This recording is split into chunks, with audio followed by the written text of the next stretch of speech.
watch. That's the law of today. You see, Oh my no God. matter Well, your opinion or my opinion. If that's is that the case in apartheid South Africa wouldn't have been freed? Stop it. I think I mentioned two reasons why there is time pressure. so there's scientists. Amir, are you there? I'm here, Mike. I was told that you ran. One thing I remove from this room. One thing and I remove from because I'm drunk. One thing and I remove from this room. When someone revenge from the Israeli Zionists, no one can say they are victims. Please don't leave, brother. Please don't leave. Why you get triggered? Why you get Drink triggered? a little bit more. Just calm down. Drink some water, man. We just have opinions. Everybody has. We might not agree with Rome. Rome might not agree with our opinion. We can agree to disagree, you know? Rome is a good brother. He's a good brother. He comes in here. He supports the Palestinians. He's got his own perspective. Boyd's got his own perspective. Everybody's got their own perspective. Breaking news. I mean, it's quite rough. Like, you have to understand, like, it's not the same anymore. Like, just tell us I know away. that's changed, but you know, we can agree to disagree. No, I mean, he's right in a way, right? Like, perhaps I'm coming from line defense or hope or ego. Okay, I'm breaking news. Coming from depression. I am. I have breaking news. Breaking news. Please allow Boyd got some breaking news. Go on, breaking news. Go on, Boyd. Psychotic people in here. Anyway, I hear Iran is bombing hospitals in Tel Aviv because they heard there are tunnels underneath the hospitals. So that's just the latest information. Oh, thank you. And there's bunkers under the hospital in Tel Aviv. Yep, we need to find all these criminals. Yeah.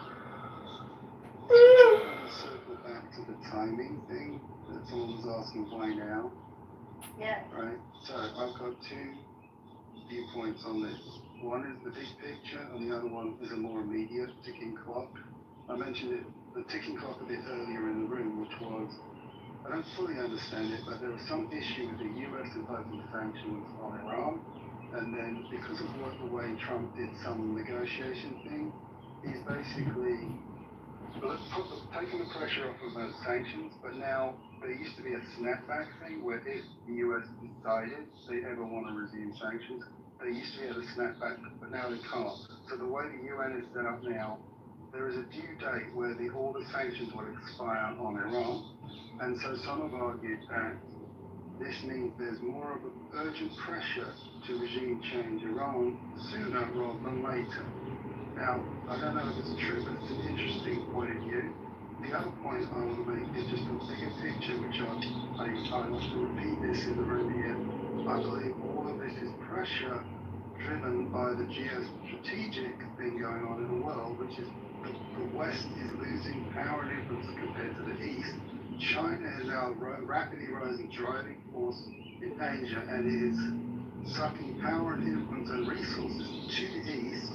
And the West is desperately clinging to power, especially critical areas like the Levant and the two main trade routes. The Strait of Hormuz is the primary one. You also had classically Suez Canal going to Europe and the West, but now Strait of Hormuz is where all the oil goes to the East, and that's Iran. And so that's partly why Russia and China have been smart enough to ally with Iran, but the West doesn't want that alliance to continue unchecked. It's another strategic means to reduce Chinese influence in the world and power by cutting off their oil supply. So there is a ticking pressure here. There is a race on to contain China before it's too late. There will be a cut point where China will have so much economic and military power, the West will never be able to pull that back. And I've been aware of this since the mid-90s, when in Whitehall they said, forget about the Middle East, the main goal here is to contain China. We had the pivot to Asia under Obama. Who for Chinese support and Russian support when one of your friends is injured? You There's flock to nothing wrong him with that. to need his help. Absolutely, yeah, I'm all for it. Look, I think they are forming a powerful, good alliance. You don't understand. They're instigating instability. They're strengthening that unholy alliance, that unholy trio Oh, well, you Red, consider Russia, them- China. Oh, okay, I don't consider them unholy. I think they're pretty decent people myself compared to the West. India's many people. Please don't fall for media. Nobody wants regime change. This is just a made up shit that can bring out. Nergis, do you want the regime change? Let's ask Nergis. Want is something. I'm talking about politicians. At the expense of war and bloodshed, no. Not at the expense of like my country being destroyed. This is what politicians do. They throw a term to just like out of nowhere. Netanyahu brought this term regime change, and now everybody's talking about it. He just attacked. It is an excuse. It's an excuse. There is no such thing as It's a bullshit thing. They don't even. It's like the bluff. It's like the bluff card they play with the two-state solution. Exactly. This is Like another they bluff. attacked and like suddenly. Same shit. Their patterns don't change. Their formulas are just the same. It's all. That's right. That's the same. Keep going. I'm here. I'm here. Sorry. Yes, Is it possible if you can please invite Leah? He had a lot to say yesterday. I didn't send him in, but he's busy. Oh, busy. Oh. I would say, look at how this happened. They attacked, and everybody is like, what? Why they attack? And suddenly Netanyahu said, it's a regime change, and everybody is now thinking about regime change. No, Nobody's I've talking been about talking about regime change for years, so has Admiral Wesley Clark. This is No, standard obviously playbook. thinking about It's not. regime change and sanctions and stuff. Understanding what the military strategy behind the scenes is. That's all media's There is complaining. no strategy behind the scenes. It's just basically Netanyahu wants to stay in power. That's as simple as that. He just wants to stay in power and kill anything that. I don't think there's no strategy either. I think he just wants to stay in power. Yeah, that's That it. guy is a loose cannon. No, he is. He's a puppet of the Western powers, and he's doing one of the plan. He is a prodigal. He is a prodigal bastard son of America. That's what he is. Little shirt that just gives tip for down all the crap. You're missing the picture. He's a massive scale operation. He is the prodigal. He is the prodigal bastard son of America. That's what he is. All the pictures I've collected of Alex, But I he love thinks it. his room. I agree. Exactly. I do. Yeah, he's doing this wrong. This is the wrong. This is not strategized. He's going as the wind blows. Nothing to strategize. With his role, he wants to stay in power. What business does he have striking Iran, a sovereign nation, with a huge military force when they're And the civilians, so it's not even like he's attacking like the nuclear or like the operations, right? He's going directly for upscale northern Tehran where most school districts are, where the affluent live, and seems to be that he has a certain fetish for killing children. So you can see this pattern sort of repeat itself even in Palestine. Children threaten this man, this motherfucker. Why? Did he bomb a school? Yeah, he bombed. So my aunt lives about 2 streets above where the bombing happened, and this is an upscale part of Tehran called Pastaran. And their school districts, they're filled with children, so and families. So he strategizes somehow with a fetish for children, which is quite the pattern you see also in Gaza. He never gave up the killing of children.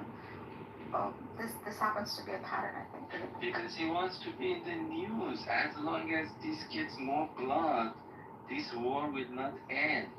And this is exactly what Honestly, he none of wants. that was reported in the Western media. This side, Israel attacks Iran. It's very bad. The attack was very, very I know you painful. keep saying that. How many people died? The thing is not out yet. Because Iranians are waiting to see how they want to respond. They cannot put number out. So he People starts will from the watch airport, it starts from the airport to he's gone up to like the entire upscale north area of Tehran. He's even gone so far as Kerman Shah. So it's quite a large area he's covered. Drones? How? It was just, I don't know. Was the the type of bomb night. Yeah, planted? no, he's fired them. He what? He's fired them. He fired them, like from a plane. Looks like, yeah. I have given she didn't have info, but she's like, it seems like it's just areas where civilians live. So if the interest was so much to change the regime, why the bloody hell are you killing innocent people? Well, this is their strategy now. And you know this well, and a lot of people know this well. They believe that there's one enemy there. They have the moral right to, and this is sanctioned by their rabbis, to bomb the whole building. They have a AI program called Where's Daddy? You can look up Where's Daddy, and it's just a sickening program. But what they do is they basically track a suspected enemy, and once they arrive home to their families, they bomb the whole building, or they target, part of the building, but usually they drop a bomb on the whole building. So in this case, with Iran, same thing. If they believe there's an enemy inside of the building, no matter what it may be, no matter if there's children, women, grandparents there, just bomb the building, and they cruelly wait till they get back home.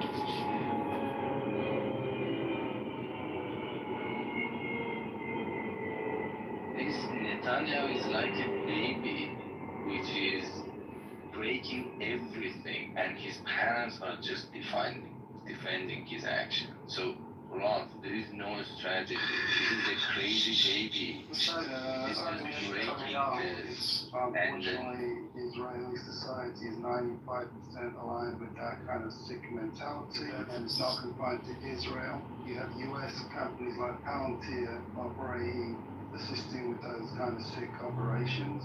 This is not confined to one demented dictator. This is a mental affliction across an entire population, and they're raised to be psychotically hateful of Palestinians, who they consider subhumans. By the way, I went to the Middle East years ago and met Palestinian friends long before all this stuff became popular in the media. I've been doing this for donkey's years, and I've known Palestinians personally ever since then. So anyone who wants to talk about this bullshit, fine, you can, but you're not going to convince me anything else. The Israeli society has been oppressing the Palestinians continuously for at least 75 years, and this sadistic nature is endemic across all of them, including the IDF. And so the stories of torture and disgusting violence have been going on for decades.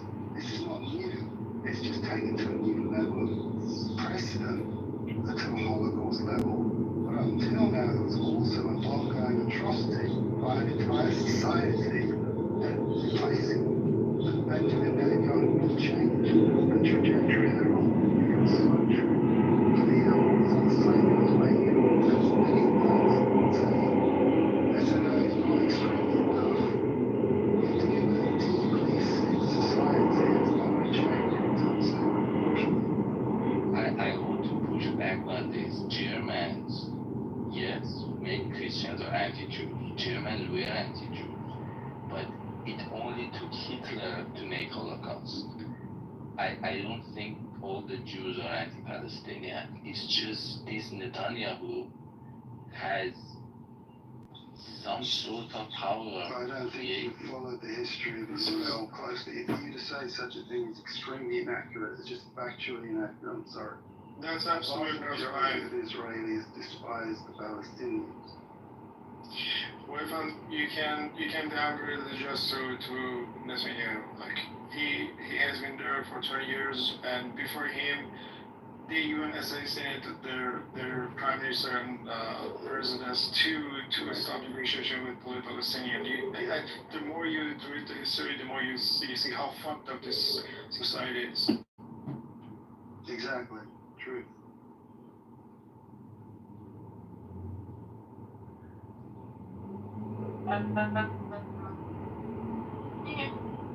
May I ask a question?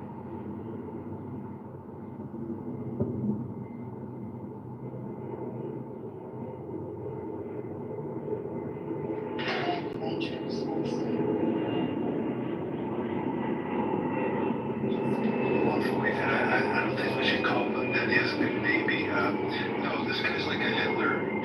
He is a terrorist, war criminal. He's a disgusting, evil man. We wouldn't call Hitler like a baby, right? It's like a baby. he hates something, he bombs it, everything. And I think it's infantilizing. We should call him what he is. He's a disgusting, evil, wicked, Yeah. right? And did you see the bullshit when they try to equate October 7th to the Holocaust? And I'm like, you know, that's very disrespectful to the people who gone through the Holocaust, lost their lives, and these assholes are going to try to use these buzzwords to try to get sympathy from the world. They're trying to, even this attack on Iran, they're trying to say, we're trying to prevent another Holocaust from happening to us. 6 million Jews. I'm like, wait, hold on. Prevent another Holocaust from happening to you by attacking a country because you think this might happen, and that's your justification? I don't, because Iran, hold on, you know what Iran, this is the crazy part. They were saying something that, Iran wants to complete the job of Hitler and wants to, eradicate Jews. And I had this argument with somebody the other day. I'm like, hold on, it wasn't just 6 million Jews. If we're going to talk about Hitler, Iran trying to complete Hitler's Nazi work, he would also, that's basically Iran wanting to create the argument, right? So that means Iran would have to eradicate itself. Because remember, 7 million other people were also killed. LGBTQ, black Germans, gypsies. Basically, if you were not white, blue-eyed, blonde hair, there was this other part of it. So how do they ignore 7 million other people who were also killed in the Holocaust? I don't get how anybody gets to say, I'm always going to be the perpetual victim, but I'm also going to take the pain and suffering of others and completely try to erase it from history, and then say Iran is trying to do this. I'm sorry, I'm so sick of this narrative. It's sickening at this point. Can I complete your words? So they've not just attacked a country, they attacked the country that was negotiating with, was in negotiating talk with U.S. regarding its nuclear program to put it down and under the restricted inspections. And if you want to see the pattern, they convinced U.S. to attack Iraq. And they told them that the same exact scenario, just they said that they have the chemical weapons like mass destruction thing. And after they distracted the country, they said, oh, we can fight it. Yeah, It's just a derivative of bullshit that they. Same shit. But I just want to say something that is past East. What's your name? East to really. If you're saying I'm lying, why don't you go and Google right now, Black Germans Holocaust, and you will see that he went after Black Germans. They Germans. So please, don't deny it. You're 100% right. You're 100% right. Just look it up. We actually had rumors about this before. And I mentioned Tara's comment about Netanyahu and Khamenei are both like Hitler. No, Khamenei is not like Hitler. You may not like his policies or whatnot. He's not like Hitler. He's not exterminated millions of people, right? Not like Hitler. Absolutely not. You can say he's a bad man, whatever you want, but there's certain people in history who are like Hitler. And Netanyahu is one of them. But you know what really bugs me? So the way in which that Germany was, the way in which Hitler was able to do what he was able to do. First of all, the Jews lived within Germany, so he had full control over what happened. Then the Eastern European countries and other nations actually helped him, sent Jews to Germany to be thrown into concentration camps. He had a lot of, the superpower of Germany had a lot of support from many superpowers at that time to continue with this extermination plan. And it was being done within his own control. It wasn't him going to another country and taking Jews and killing them. So what's happening with this Iranian situation, Israel has every defense mechanism known to man. It has all the support in the world. And to try to say that this can happen again, the scenario isn't even remotely close. These false equivalencies to try to drum up sympathy is now sickening, while they're going and being the aggressor over and over and over again. This narrative needs to come to a complete and utter end because it's not the same. Well, yeah, is it Germany? Is it Iran? concentration camps, or is it Israel building concentration camps in Gaza? Oh yeah. Yeah, and can you clarify what you said? You said, are you saying Israel has all the support in the world? It doesn't. It does. No, I mean, most of the world is against Israel. You No, you record understand story. politically. Talking about not the civilians. Okay, how many countries have actually gone and given them weapons? Israel did not become Israel on its own.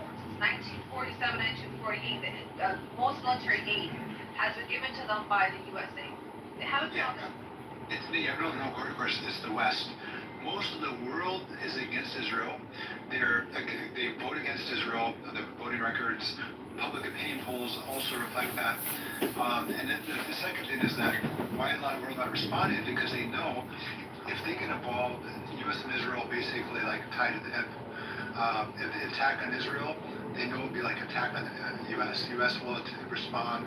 Israel will draw these other nations into wars purposely to get the U.S. to get involved. Yes, but remember, I said superpowers. The support that Hitler had was of superpowers, was powerful countries. It may be the minority, but they hold the majority of the power. Same thing with the West world, right? Okay. It may be the minority supporting, but they hold a lot of power. It was. And Dean, to the point of Big Baby, Hitler at the beginning, they were calling him a baby. They were pleasers in the United Kingdom before Churchill. That they were just pleasing him, like the way that right now Westerns are just pleasing Netanyahu. He was never called a baby. He was never called a baby. No. Like at the beginning when he started attacking his neighbors, like West was not like really. They were pleasing Hitler. They were saying It that, was an oh yeah. appeasement plan. It's not that he would stick to the agreement, which.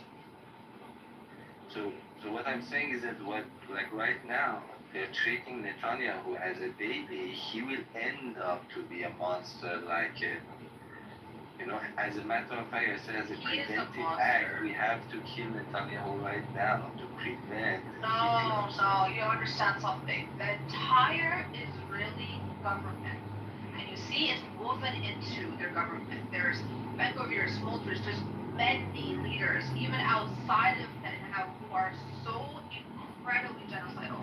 When you look at Hitler was not going to be able to do what he did on his own, right? There's Himmler, there was Goebbels, there were a whole bunch of these men who carried out some major atrocities, and then they had the Nazis. No evil person is able to carry out what they want to do without a support system. It's not just getting rid of Bibi. There's going to be someone else that steps in that's going to have a similar ideology. It's what they say, get rid of the supremacy, the ideology, the support, condemn, and stop allowing this to happen by giving them the free-for-all, by giving them all the weaponry. It doesn't matter. Bibi could have a heart attack tomorrow. It's not going to stop with a regular place, to be very honest. It's far right cannot unite. That's why, because they're crazy. It only takes somebody like Hitler to unite far right and create a Holocaust. And Netanyahu has this talent. He's uniting crazy people.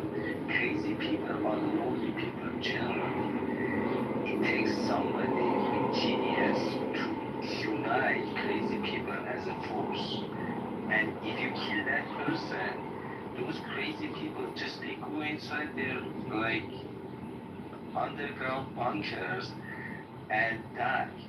You don't need to be. Do you know what Naftali Bennett was saying when Netanyahu was not attacking Iran after the through Promise 2? Naftali Bennett was his substitution, and he said, no, this is a one-time chance, and you should take it. Do you think that if they start to do with him with another one, they're gonna choose a better pace way or something? We just downgrading this 118X to one person, and actually that's what they want you to do. They want to at the end of this war, they want to sacrifice it, and I would say, oh, he was doing all these things, and you're good, you're not like him. Exactly. This is a trend that they want you to follow. Because remember, Zionism is an ideology. Fascism was an ideology. Right? It was carried on. It was a global system, and it wasn't just Germany who had the fascist ideologies. There's multiple countries in the world who took it on. Zionism itself is an ideology that will spread. And again, this person just spoke. You're 100% right. They're gonna make you be the fall guy and say, oh, it wasn't us. Zionism has been terrorism was used to actually to create this land called Israel. There was terrorism obtained. Zionist terrorist groups have existed since the late 1800s. This is deep rooted, and then they try to use religion and conflate Zionism, which is a political system, with their religion to get people kind of get spurred up with how Hitler used nationalism to get people to back him up and to get that support. What is Israel doing? They're using religion. That's actually disgusting what they're doing, because Judaism and Zionism are not the same. But that's what they'll read Bible verses, Torah verses, etc., etc. It is so deeply rooted, just like how Nazism and fascism that whole system had to die. There had to be burning. There had to be reparations. There had to be worldwide. They had to condemn Germany heavily, and they're still so scared, and they're still so. That's what needs to happen to Israel. Taking 180 out isn't going to solve what's so deeply rooted into the fabric of the society.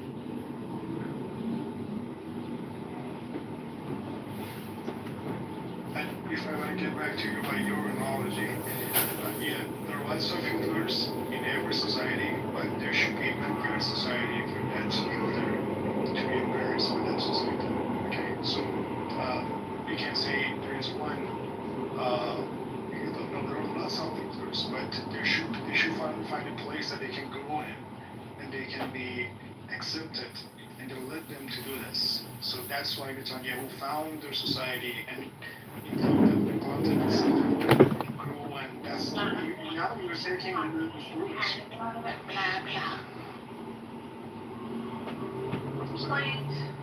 Point. What? Friend, these people that are Ben-Gavirs, motorists, and whatnot, they are actually Hitler, right? I mean, they believe in killing, taking over the land. They're pretty much Hitler, right? And they're doing this so that way they can take over the land and not give it up at all. I mean, Smotrich literally sent a whole bunch of genocidal ships, right? He believes in Greater Israel. Ben-Gvir has issued a whole bunch of weapon permits. He has issued more than 200,000 weapon permits. He's the one that gives out weapons to the settlers. So they do, they are actually Hitler. These people are, but it's the whole Zionist entity. So there was a survey done, right? Yeah, it was a survey done by Israeli government or sources, which you can say. 82% of them, they want to expel these Ghanaians. 82%. And they want to expel the Israeli Arabs, about 56% of them. So how do you, how do you divide the population? Okay, you believe in it, you don't believe in it, why do you have to be so fucking victim, man? Saudi Arabia just opened its airspace to Israel. And which other society you can find that they celebrate killing other people in history? Like, give me another example that you can find a country that the celebration is killing another nation, and they do it. They have a celebration, and they kill lots of Persians on that day, and they celebrate it every year. And they have it in their book, and they bring it out, and they brag about it and all this. And yeah, when they speak English, no, that's not in the case. When they speak Hebrew, then they talk about this. Wait, so you're referring to him? Because I haven't heard this before.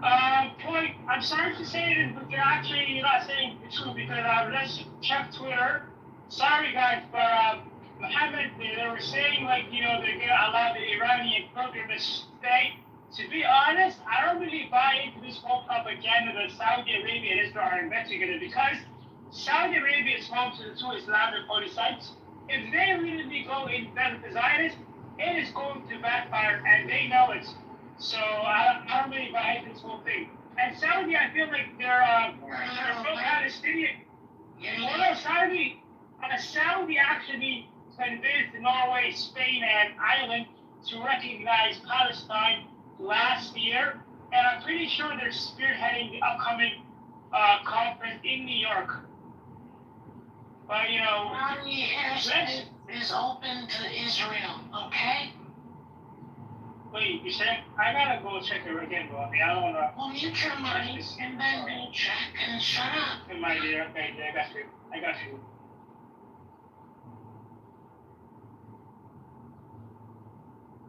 Just come to Clubhouse and be blabbing your mouth. Guys, you need to check your sources. There are a lot of fake news. Yep, there's a lot of fake news. You gotta cross-check it. Make sure.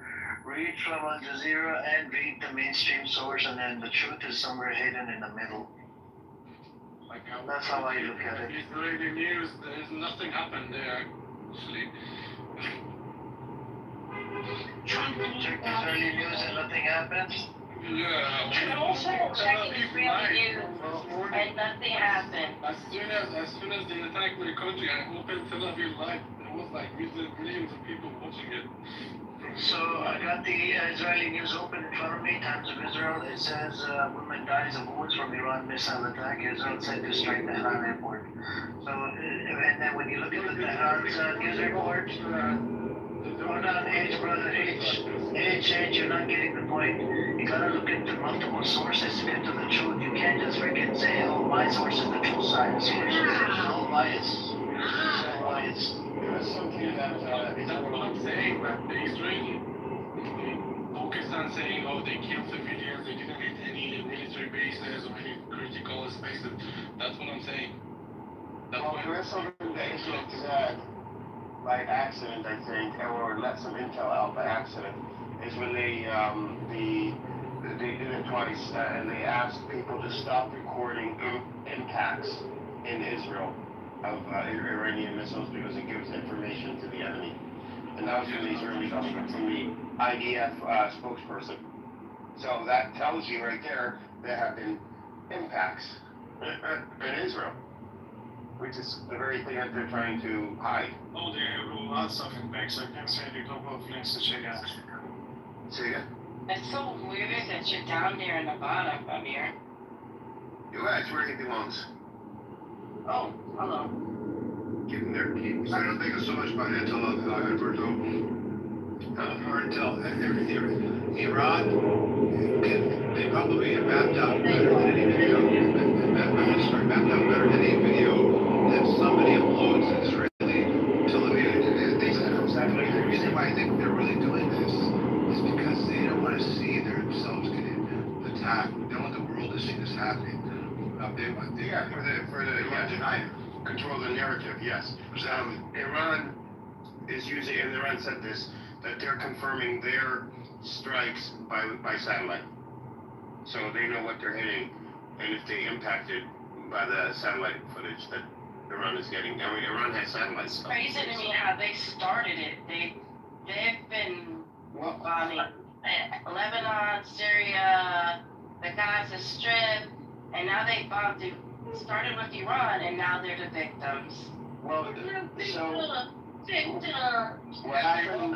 It's for Middle East. You don't see it? They're attacking Syria, they're attacking Palestine, they're attacking Iran, they're attacking Yemen, because they want to bring peace to Middle East.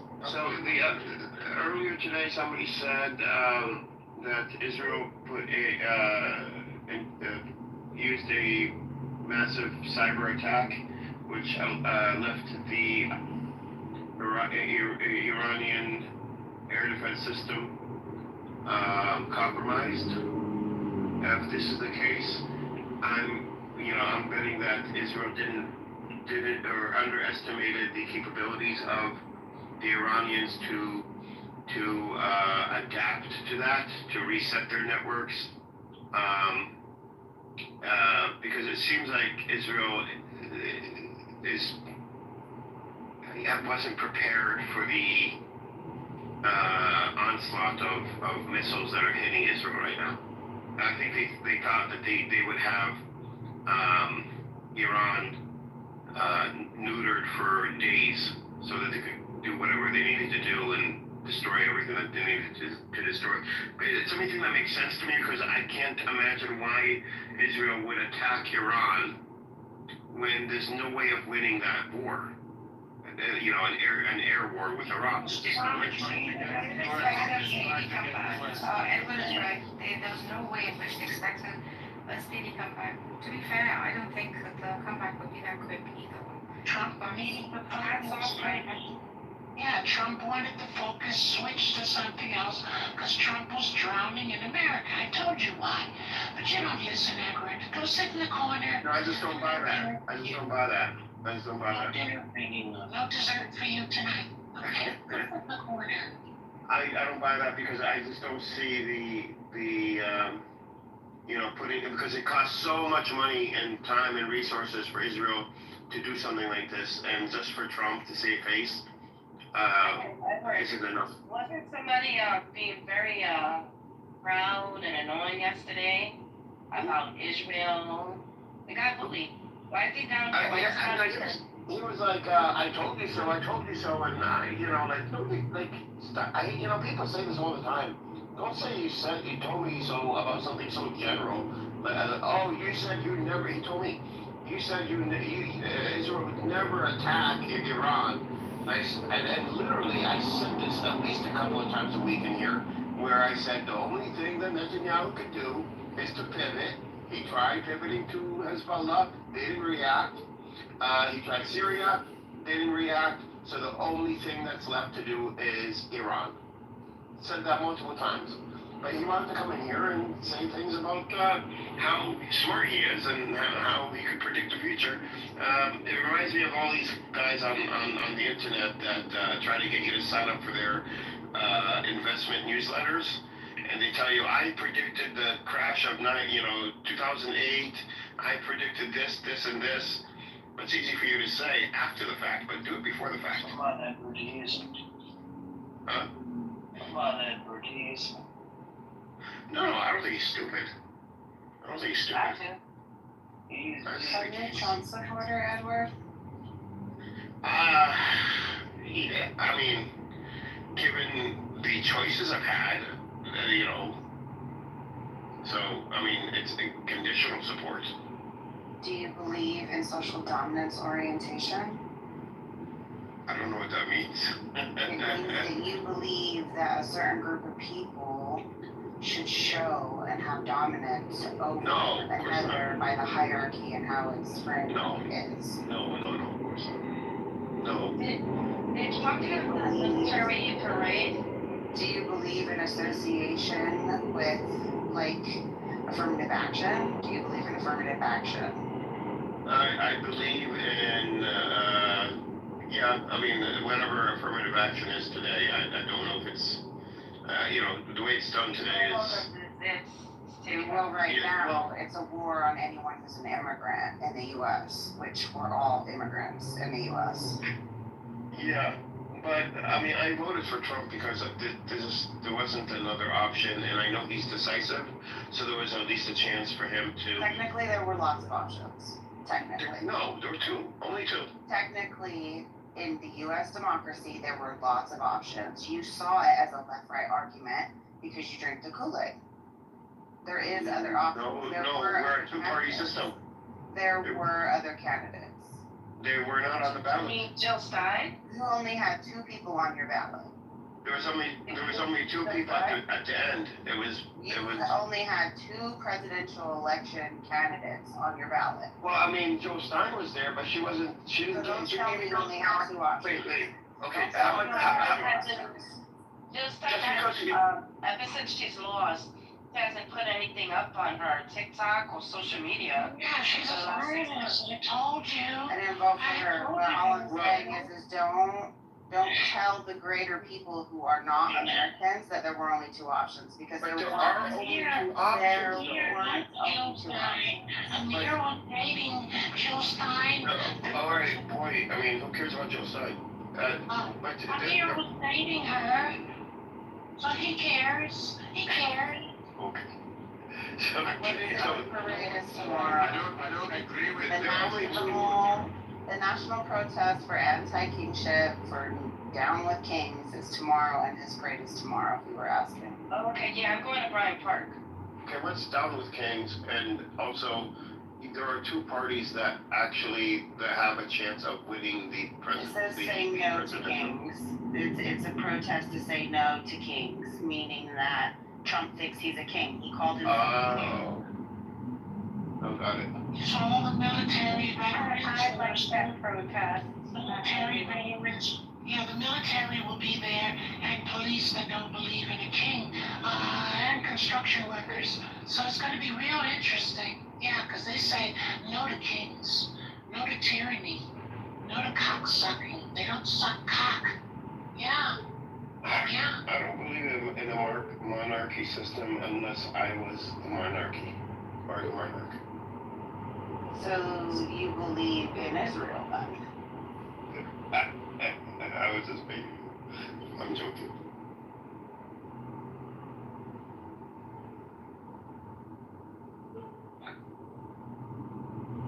What did you think? Oh, Bully, come on. Come on, Bully, come on. No, then we have He predicted that America was behind it, and America was behind it. I don't know if we could say America was behind it. America Trump said it. I mean, Edward really. I mean, Israel is the prodigal bastard son of a father who was You have to have facts. I agree with her. Trump agreed that he was behind it. No, we agree. What do we Did you read his statement? Yes, I did. It was exactly like any other Trump statement. He said both things at the same time. But he definitely emphasized that he would not want Israel to get involved in ruin his negotiation with Iran, which he really wanted. Please don't call it negotiation, okay? He's not going to remove any sanctions.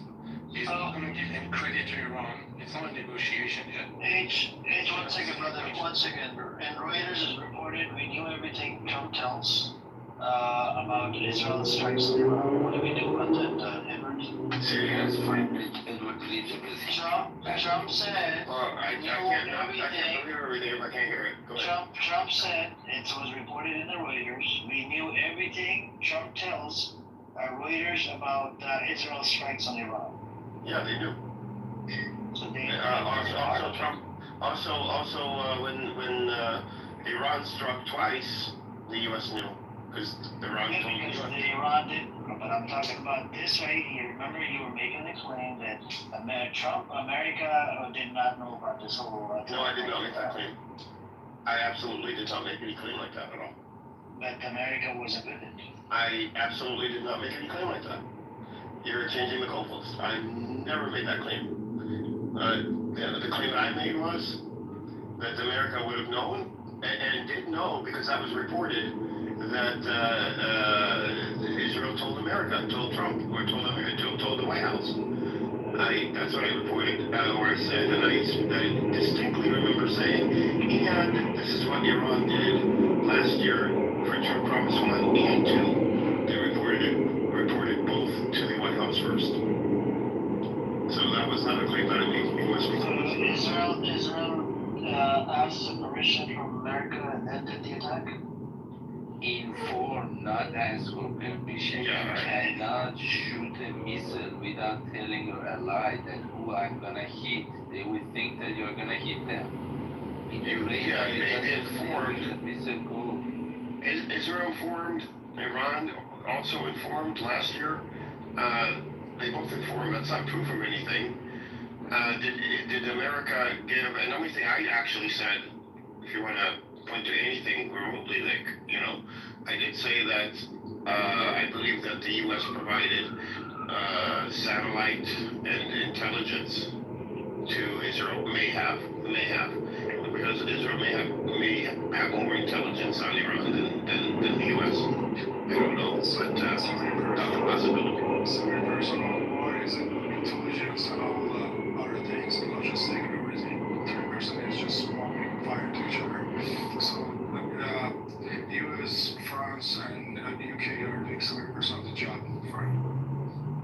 Well, if you want to twist, the argument around that way, you can. Yeah, they're meeting this Monday anyway at the G7. So that's the 15th through the 7th. So they'll be all cozy. The colonizers and imperialists will be in the same room. Isn't that interesting? Oh, nice. And Trump is trying to make the best out of the situation. So now what Trump is saying is this. If you sign a deal with me, I will basically kill Netanyahu for you. I don't think he's saying that. No, I mean, that's basically the message, that if you sign a deal with me, you don't need to worry about Netanyahu. But if you don't, then I will not. What is this information? Where did you get this information from? In what concept did you get this information? Basically, this is what it What does basically mean here? Hey, darling, don't get angry. Calm down. I know you're not scared. Don't worry. Don't kill all the Jews. We just want Netanyahu. So basically what Trump is saying is that we are negotiating with Iran. And if you sign a deal with me, you don't need to worry about Netanyahu. I will take care of him for you. But if you don't sign with me, then I will not do anything about Netanyahu.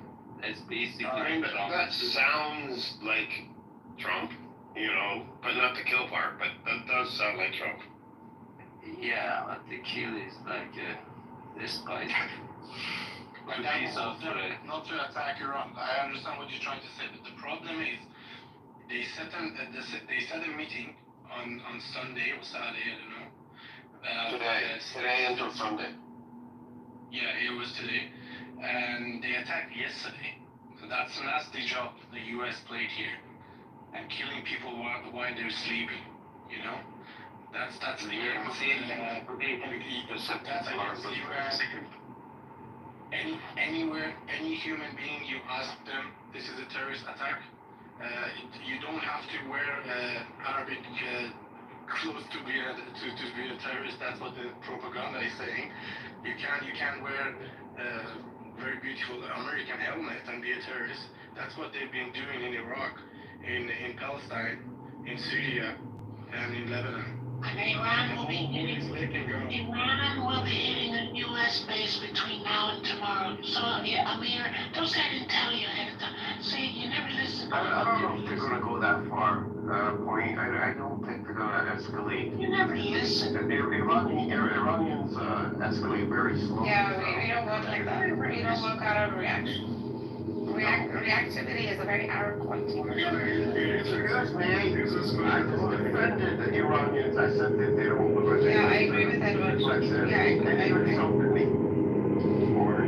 No, I agree with you.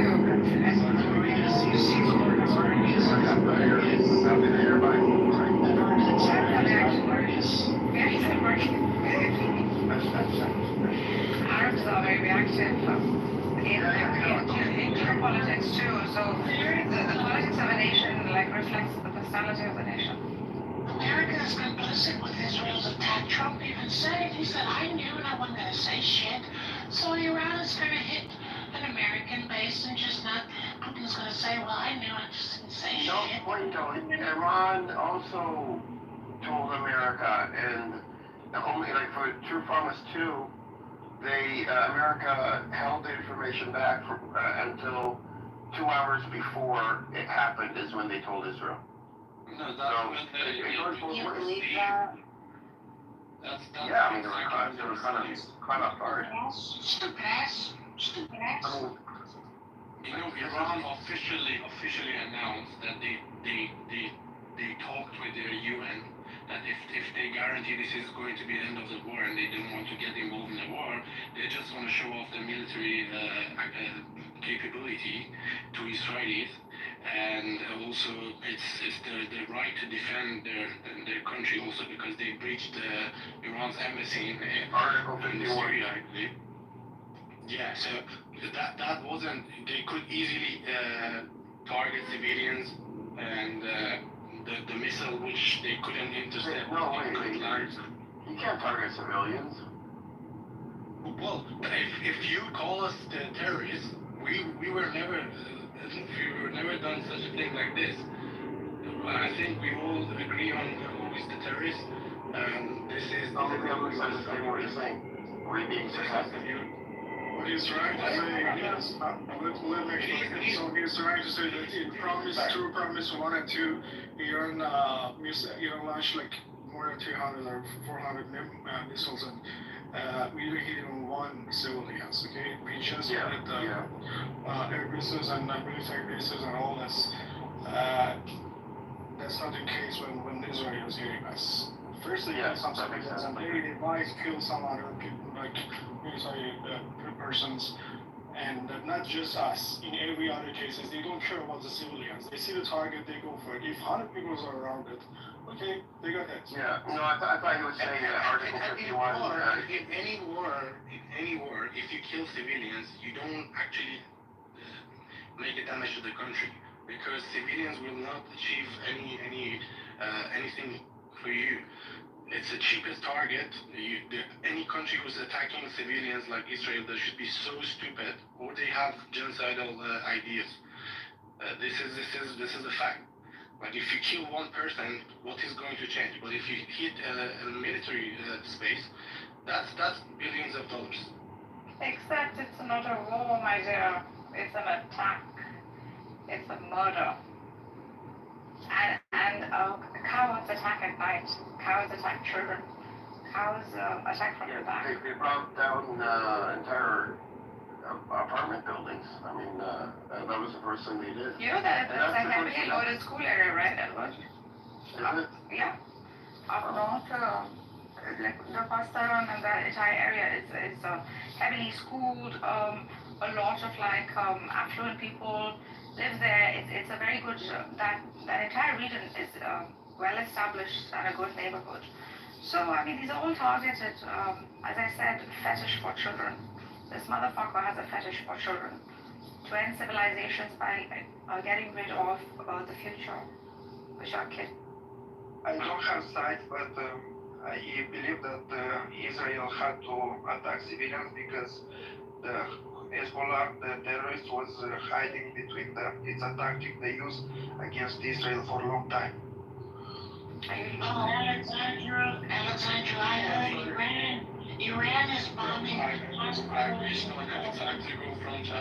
Sandra, that's a bullshit that you were feeding people for a long time. Alex, I hear Iran is bombing hospitals in Tel Aviv because they heard there are tunnels underneath the hospitals. So they're bombing. The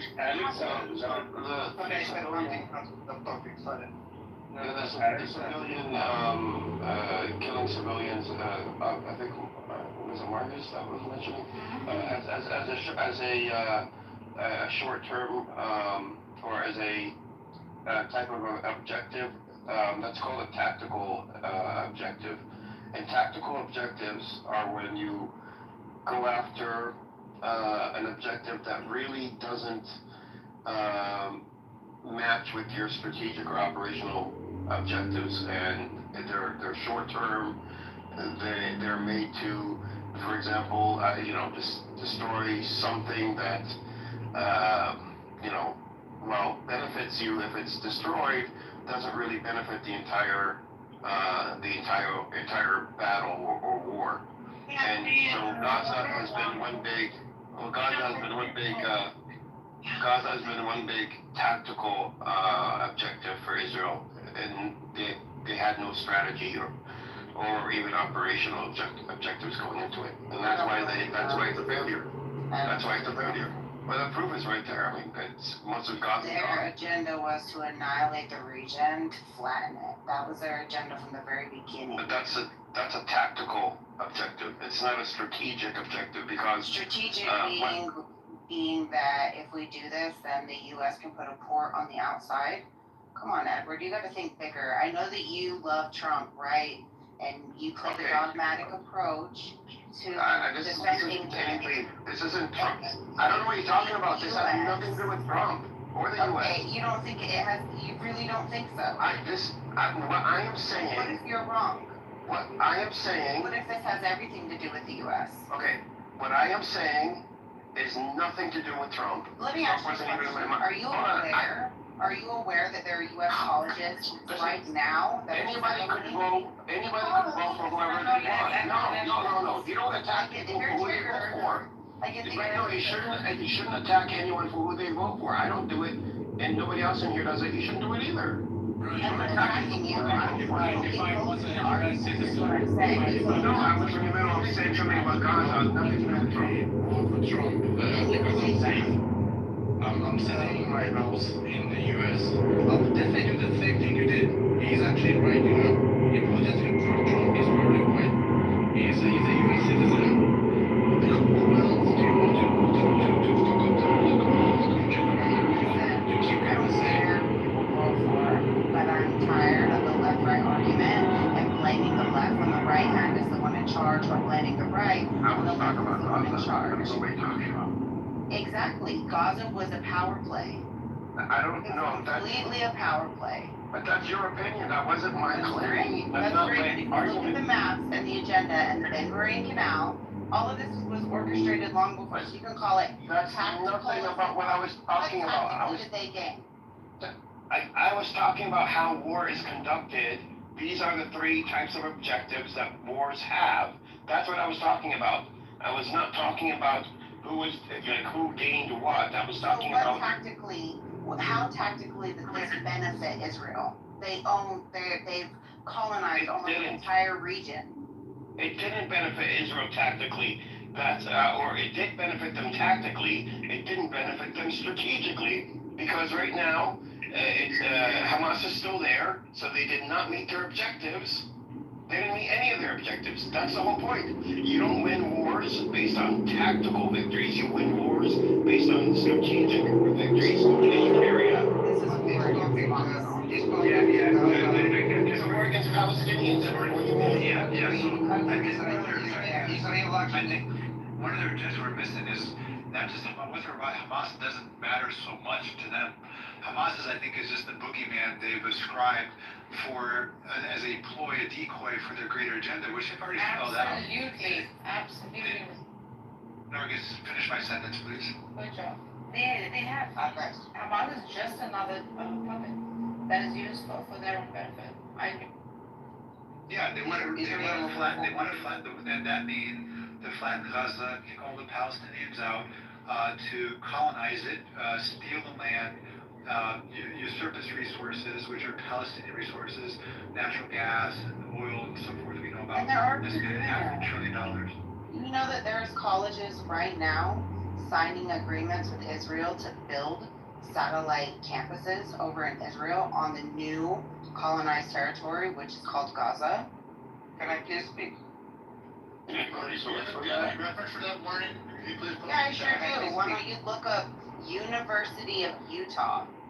Look up University of Utah and its relation to Israel and what's happening with their campuses over there. They just signed the deal like last month or this month.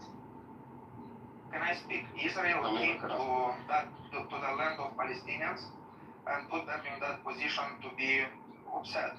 There was negotiation back in the time where Israel wanted to give Palestine the right to be a country, and there was actually dividing a part of Israel to give back to Palestinians. And Palestinians was run by a terrorist, not a semi-terrorist organization that used that power to influence their position.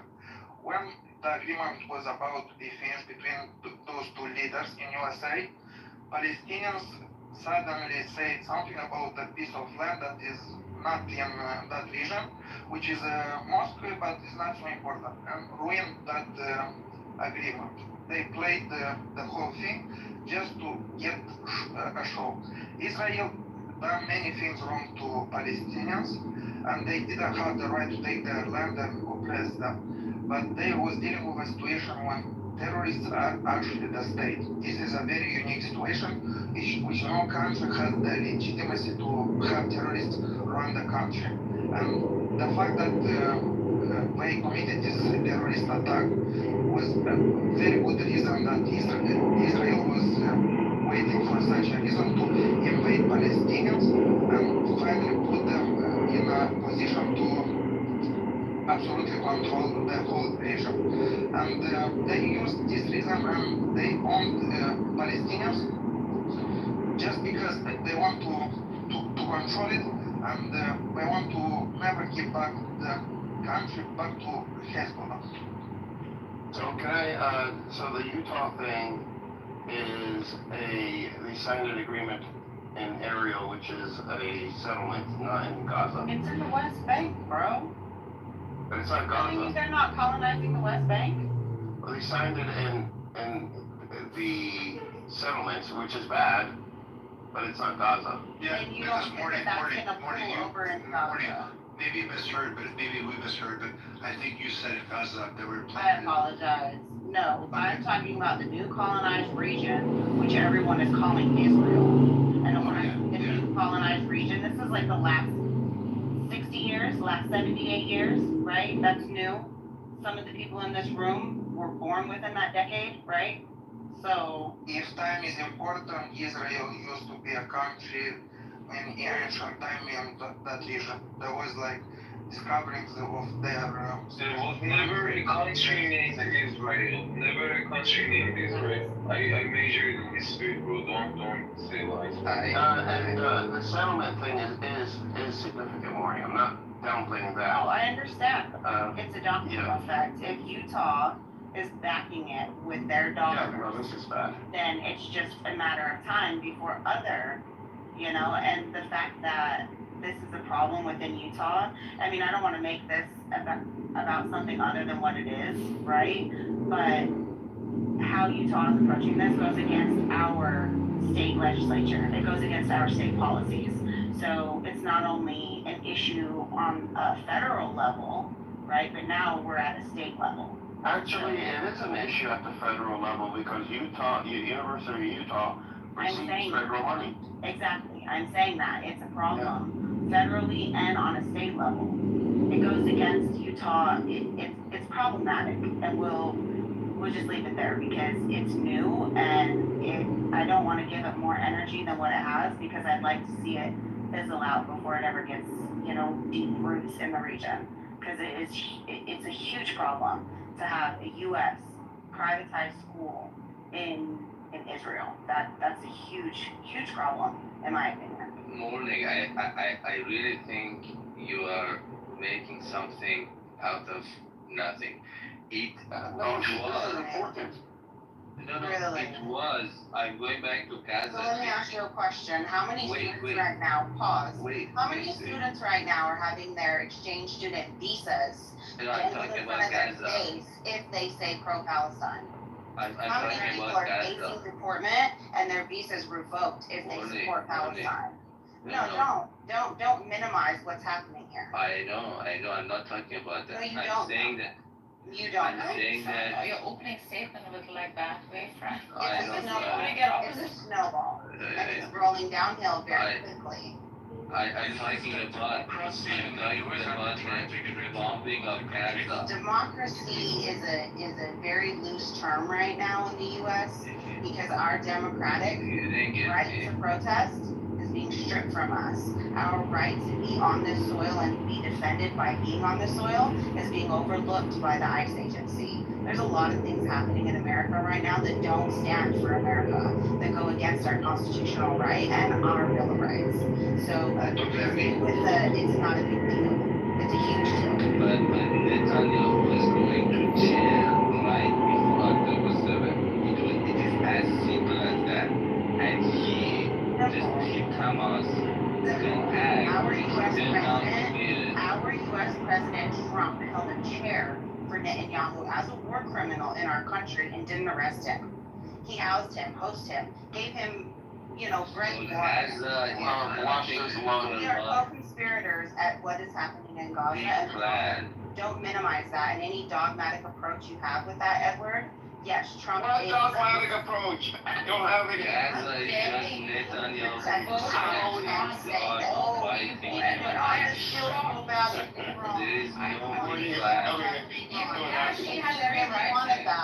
If he really wanted peace in the Middle East, the tariffs and the sanctions on Iran for the last, 60 years wouldn't exist. That's way more than a Republican or a Democrat. So who should I have voted for then? Motherfucker, we shouldn't have voted at all. Like, I never voted. Like, why would you even give the? Because I didn't want Harris in the president. Morning, like this time, I'm telling you, bro. Please vote, but don't vote by the fearmonger tactic of, I'm gonna vote for the lesser. Harris was, I didn't want Harris. That's the problem with democracy in America. She didn't even win one primary But there is election. only two parties warning. I mean, there is practically two parties. There's not. The other ones don't count. See, that's the problem. Yeah, but it's not my fault. That's the problem. You think it doesn't count, but saying that out loud, it does count. That's the If we problem. had a national movement where This is tyranny. What you're supporting is tyranny, by which If we had a national Didn't movement, Harris would if we had a third party and we had a national If we movement had a for it, third party, then that's a different you talk story. about it like it doesn't exist. It doesn't exist in a meaningful way, so it might as well not exist. It would have never made it to the ballot if it didn't exist. The problem is that the 1% that control the U.S. Capitol are the ones that control the left-right narrative, and they are doing a very good job by making the greater world believe that there's only a Republican-Democrat argument in the U.S., and that's not true. It's just not true, and you know that, but you're saying it like it is, Okay. and that's I'm going to stop because I have to. thinking is dangerous. Morning. I have two women coming out to me, so I'm going to stop. I believe you Like, did your boyfriend vote for Trump too? I'm sure he did.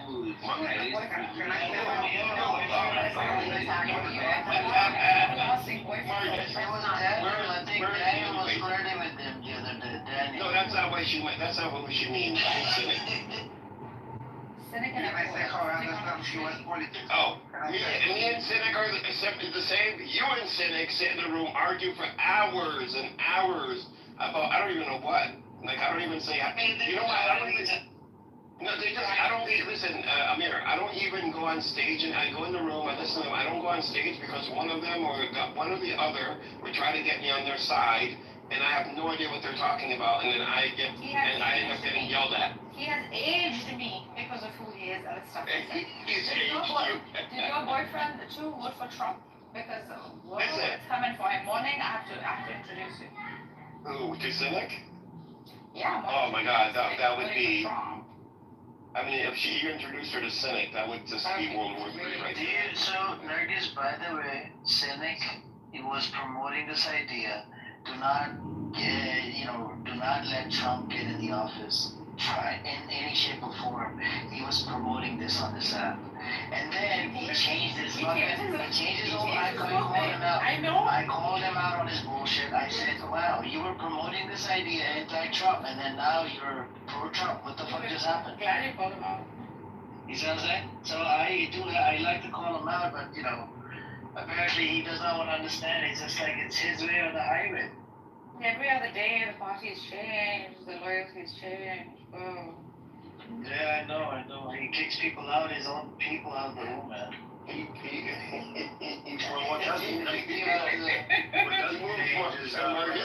Marcus and him were really arguing the other day. He moved her down, and I have to. He kicks her out of the room, man. I'm not too shocked by the way being treated. We don't find out that shit on him, piece of shit. Yeah, no way. I've never known him to move you down. Actually, I don't know what his problem is. Because I said exactly what Dean said, bro. I said Hamas is another puppet that is playing the freaking same old game of politics. And saying you're a different asshole, that's politics. Yeah, but his family. He's very offended by the whole thing. His family is Hamas, so he's. That's right. I mean, literally, Netanyahu gave the tip to Hamas to October 7. I mean, he was the one who pushed them there. You said Netanyahu gave tip to Hamas on 7th? I bet he did. He was going to Hamas and Netanyahu are not working together. What are you saying? I think he's trying to say, like, maybe Hamas, Netanyahu has given them money for the longest time. He's the biggest supporter of the Hamas. Yeah, but they're not working with Hamas. I mean, Hamas and Netanyahu are not. Netanyahu was going for jail for October 7. They're not working together, Marcus. Constitutional crisis. They had constitutional. They don't have constitution. Come on, Trump supporter. Agree on this. No, I'm not going to fight this. And there's two women against me, and they both have very strong personalities, and they're very smart, and I'm going to leave them alone. I'm not falling for them. Let me ask you a question. If you don't believe that Israel is in bed with Hamas, how then could they have this many hostages this far into the future, and Gaza is still Gaza, right? So if they weren't tactically working with Israel, how then could you annihilate an entire 38 miles? That would be strategic. How big is Gaza? Square footage wise, about 140 square kilometers. Yeah, I could walk Manhattan. It's 140 square.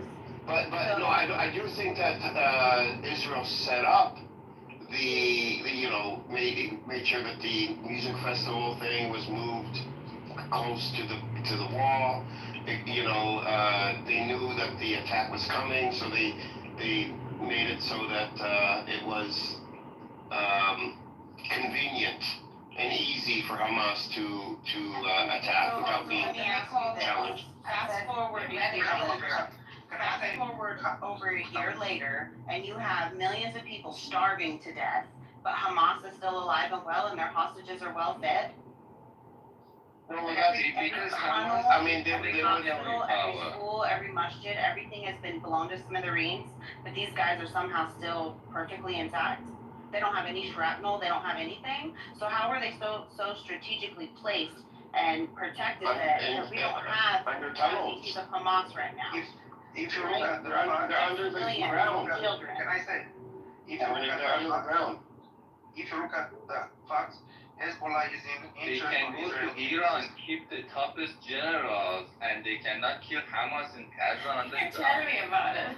Tell me about it. It's just like a grab. Israel is interested in They can't because they're under the Hamas ground. is not on the other side. Israel is going to keep Palestine under control because of Hamas, and Israel actually lets guys from Qatar and other countries. Amir, are you listening to this? Hamas now works for Israel. Come on. They have some Hamas is used by Israel to keep the country under control. I didn't say they're working with them. I said they're working with them. I need to ask you some questions, brother. Hold on.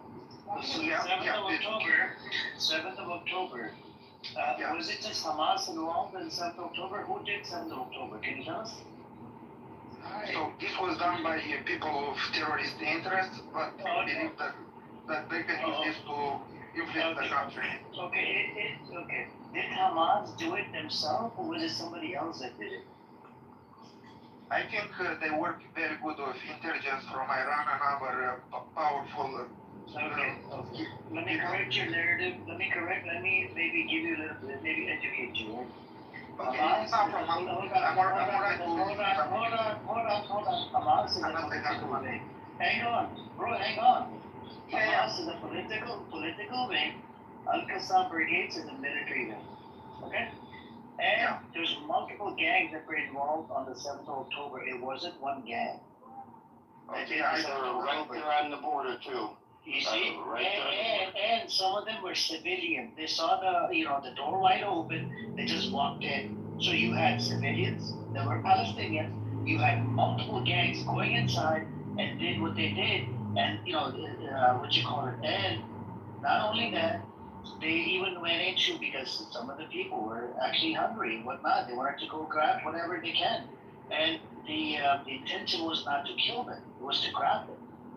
but it turned into a freaking kill match and grabbing match and whatever. Well, Amir, if you connect the dots, real quick though, right now, you know, with Israel working with those same gangs to steal the food from Palestinians and to blame it on Hamas. These are the same people that went into and did all this stuff in, you know, October 7th. Right behind when I just started speaking, I say that Hamas or parts of it is actually in the interest of Israel to keep Palestine in control and not let it be a country. And it actually lets people who are rich from Qatar and sponsors to come with bags of money, like millions, and give it to people in Hamas. They don't know who received this money. And a lot of them goes to terrorists, and they, by having terrorists in Palestine, they keep them isolated and under control with the hope to totally control it. And I just say that they use Hamas and terrorists to activate their war and plans in Palestine. And I believe that Israel is a very smart and determined army. Maybe I don't know how to speak properly in English, but they've been through such conflicts that they showed very admirable skills in tactics, and they by doing that from this terrorist attack, they used it perfectly to fit their plans. They was waiting for a moment like this. It's an army who you're saying Israel encourages violence in order to justify their violence and going in and controlling the Palestinian territory. Well, yeah, Marcus, I never disputed this. I just dispute that Hamas is directly working with Israel. You might want to use an N instead of an M while addressing me, like it would save you the embarrassment. That's all I'm saying, Edward. Edward, Marcus. Yeah. Don't need to. What's Marcus mean? Marcus, what's up? Not like N like Mary, it's N like Nancy. Yeah, but you said the same thing with embarrassment. I mean, I wouldn't be. What is Marcus? What is Marcus? I don't know. Does it mean anything? No. Oh, so I wouldn't be embarrassed.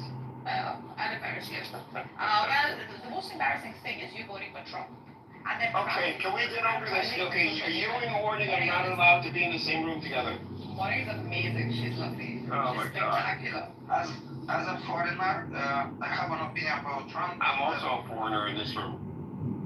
Okay, so I believe that Trump is against the American principle and against the Constitution, because he offends people and actually makes them feel inferior, and through his speech, he stops their speeches. I believe that Trump is using his anger to raise people, but it's me as a foreigner, I look like America lost its way, its principle of capitalism and democracy. Sorry, I didn't move. Wow, that was deep. Can you run that back for the people in the back, please? I'm not feeling like I appreciate what you just said.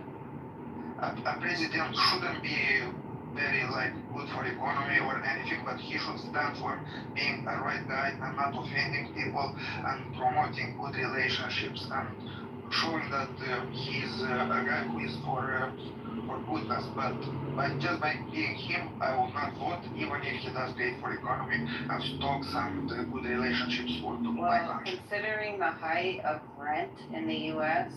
and how much a thing of eggs costs, it's not that much better for Americans to have a Republican in office, especially the gas prices, right? All these minute things that were promised to Americans that they're so easily swayed by when they vote are things that haven't even changed in his, 100 and something days in office now? But yet massive people are being deported, children are becoming orphans, people who are protected by the Constitution are being deported, they're being criminalized. So it's funny that our Constitution defends these people in a legal aspect, but legally the book's gone out the window. So, and I'll go back to the Hamas narrative, because if this was technically about Hamas, let's just look at it for what it is, okay? Does Hamas have a flag? Oh, yes, but it doesn't. Hamas has a flag. Now, Yes, it let me has. ask you this. When people are screaming Free Palestine, is this a Hamas flag they're waving? No. But it has now become anti-Semitic to wave a Palestinian flag in a government building? Come on, man. This isn't about Hamas. No, This has never been about Hamas. The word terrorist is thrown around in U.S. vocabulary to control the narrative. They did it with 9/11. They did it with multiple attacks on U.S. territory. And it's just a way to sway the people emotionally to control the narrative logically. It's manipulation is all it is. If this was really about the people of Palestine, then the flag of Palestine is what the war is on, right? Yeah, true. You're really They're right. protesting. They're not waving Hamas flags. They're waving really right. Palestinian flags. When we're doing casualty checks, right? When we're checking the temperature to see who's dying in Gaza and in the West Bank, are these Hamas people? Is Hamas a nationality? No. No, it's an organized movement. The war has always been on the Palestinian people for the land. It's a land grab and a resource grab, and U.S. is just as guilty. They're trying to separate themselves right now because they know what's coming in the World Court, and they are trying to backtrack. However, the damage is done. You can't just put a port on the outside of somewhere and use it. You can't just build college relationships in a region and just say that you're not involved. It's beyond that. I have my theories about the World Court and what would the ramifications of that to the U.S., but we'll save that for a different room. Well, I mean, this could take 20 years to play out. No, I don't think it would. I hope it doesn't, but in a realistic mind frame of how the World Court works, the clock is ticking and nothing's been done. Well, More Palestinians are dying and nothing's been done. I wish you guys were here yesterday when I was saying ICE agents with the new Gestapo and fuck the NYPD. 3 women now. Mira, you're losing control. Well, the problem is that it's not just ICE agents. Did you know that our Congress is paying $1,500 per immigrant to bounty hunters? These are people who are not held by a court, who are not held by internal affairs. These are people that are just grabbing people. These videos that you see of these unmarked, what is it? They don't have a uniform on. They're undercover or whatever. No, those are bounty hunters. Those are not policemen. Those are not marshals. Those are not ICE agents. Those are bounty hunters. And people are not looking at it for what it is. They're allowing the U.S. British civilians told to be me about citizens of the this. NYPD yesterday. Well, it's beyond that now. It's beyond that, Wednesday. It's not just the NYPD. It's anybody with a license that can go and arrest someone. No, I You would could say arrest someone. I would say that the NYPD was like the biggest gang around, and I had this British guy, and then someone else. Oh, it was crazy yesterday. You guys should have been here yesterday. What? And then this other guy who works for the military, so he's brainwashed. Because the military's like a cult. But bounty hunters, in which state are you talking about, Morgan? I can find the clip for you where they're meeting in Congress to set the budget for individual arrests. I'll go get it for you. Because Oregon, it's illegal. Bounty hunting is illegal. Wisconsin, bail bonds and bounty hunting. Well, extradition, a bounty hunter can take someone across state lines if they want to, but at this point, it's not really necessary, because they're just kicking doors in at this point. Innocent people in Colorado, they're kicking doors in. It's like, it's problematic. I was always jealous of USA for its judicial process and how Supreme Court could enforce the. Yeah, but only if they skip bail or are under contract with a bail bond company. So I just wanted to say that if people feel like their constitutional rights are gonna be violated, like in these cases where people don't have a arrest mandate taken, it destroys all the constitutional rights that people fought for in all their life, and USA becomes a state that. Sorry, I lost my phone. Are you bringing the arm up here? It's louder than mine. What do you think about this whole thing? I mean, as far as Iran goes, I personally care less. I mean, Iran's made it very clear that they, how they feel about Israel. Hey, my brother, good to see you. How are you? I'm not saying on mine. Good Lord, that mic on us. Good Lord. I'm not saying on, bro. Hang on. Iran made it clear America was in the process of making it the deal. Israel decided to do preemptive attack, right, for no reason. This was done without the permission, you could say, or consent. I honestly, I don't care as long as it doesn't, as long as it doesn't put any U.S. troops. I agree. Overseas. We have U.S. troops on the ground in Iran. Yeah, I mean, inside Israel, we have U.S. troops inside Israel. The defense system, the thought system, they're run by the U.S. Personnel. Yeah, I don't care about that. So you don't care about 70 to 100 people dying just because of stupid Israeli attack? And they're whites as well. I would care then. Well, okay, you would care only if they get killed or if the thought system get taken out. Unless they're deployed, overseas. What about the tax dollars that was used, $1.2 billion to fund that stupid thought system? Well, I'm against funding Israel, so. Okay, interesting, Jeff. So, can I ask you a question, Jeff, if you mind, by the way, bro? If you are against funding Israel, then America should stay out of this, and they're not gonna bring benefit to this country, my dear brother. I see homeless veterans every day, and I'm sure you see homeless veterans every day, brother. So we need to put America first. When I say America, America first. No more funding for the Zionist entity, okay? America should stop funding Israel, bro. It makes no benefit to this country. For example, bro, we buy oil from Saudi Arabia. Hey, when I say this country, the majority of the oil comes from Canada. Hang on, Alex, the majority of the oil comes from Canada. Okay, that's interesting, bro. First time hearing this. For USA to be just increase the influence of our countries. It is policy to become big. America should also stop going into war. Access, DJ, could you reduce your mic? Yeah, guys, my bad is raining in here, and my bad is pretty bad. I'm currently on the Iran, though, I mean, I don't. Iran is pretty much against all of the Arab states. They don't really play well with anybody. They made a deal. They were making a deal after Israel did the attack, whatever. I mean, the Iranian leader went to Saudi Arabia, went to GCC countries, shook hands and smiled, and they made some sort of. They even did a drill in the sea together. They became, I believe, part of the BRICS. So yeah, they would be able to cooperate, but the biggest threat in the Middle East is nothing but Israel. I mean, well, then why don't they say that if Iran acquired nukes, they would have to do it?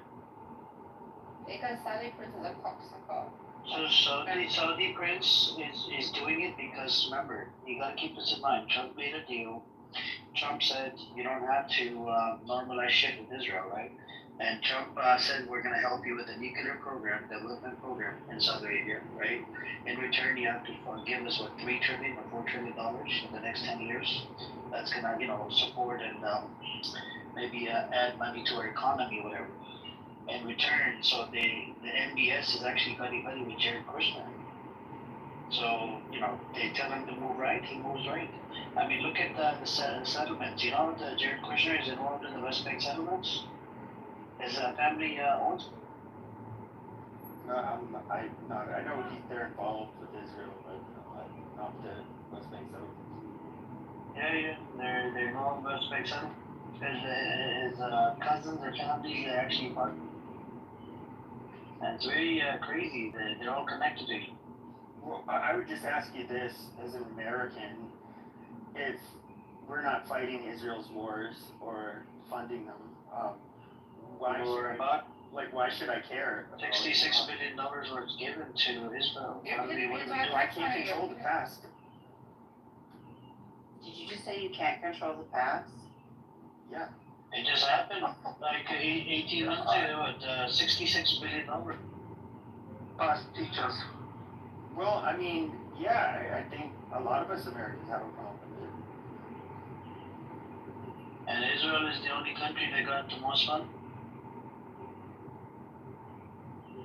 Why can we not treat Israel just like we treat the other countries? Because we have a bunch of Christians in this country that, like, I think a lot of people like ask like why does Israel given this like it's so out in the open, like why are they given all the support, and why do our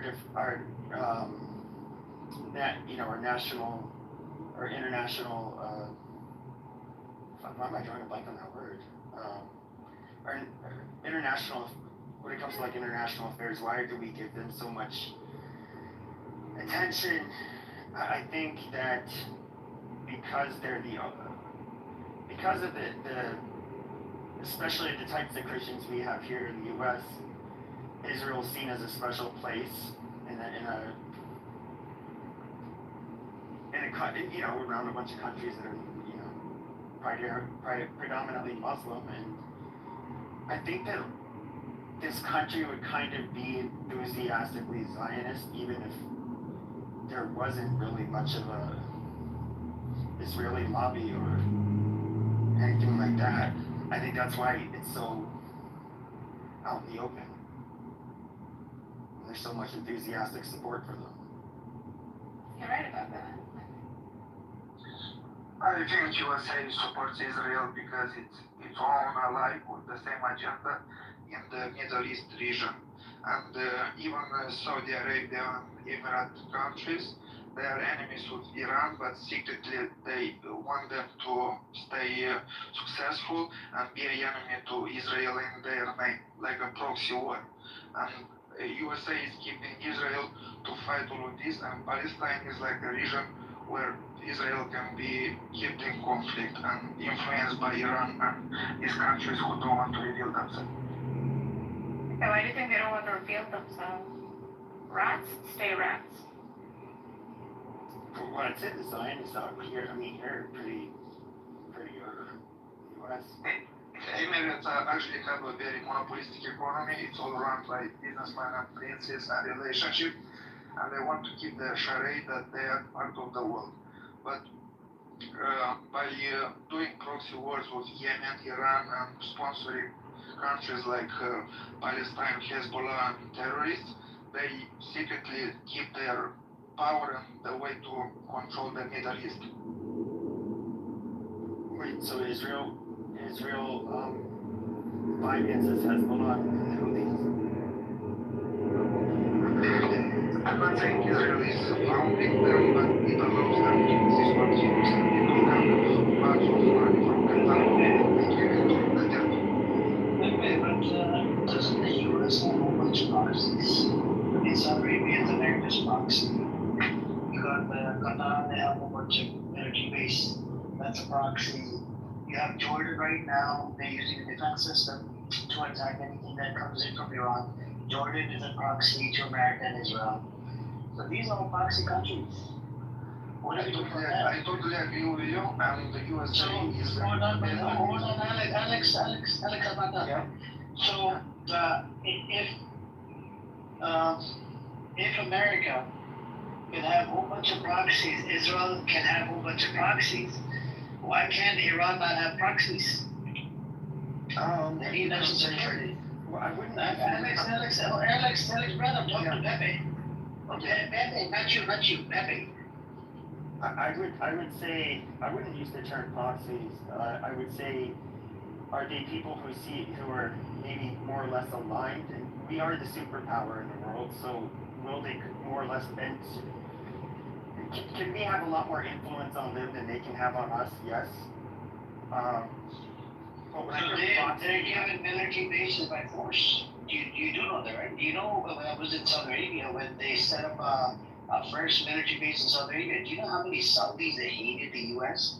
The Saudis had to pay the fucking U.S. soldiers at their military base in American dollars. A lot of them, some of them don't even like the Americans on their soil. And the government makes some sort of what is it called, deal with America that okay, in return we're gonna get this and we're gonna get some sort of protection because we all know a lot of the GCC countries they can't fight for nothing for shit. Their army is garbage. Well, yeah, I mean, unfortunately, like in the Gulf Arab states are very upfront about this. They have a real problem when it comes to innovation, or lack of innovation, I should say, and so they have to rely on Western jets, Western just military equipment in general, and which we do supply Saudi Arabia with. I know there's a lot of conditions that come with it, like they have to get the codes for their airplanes on a daily basis from us.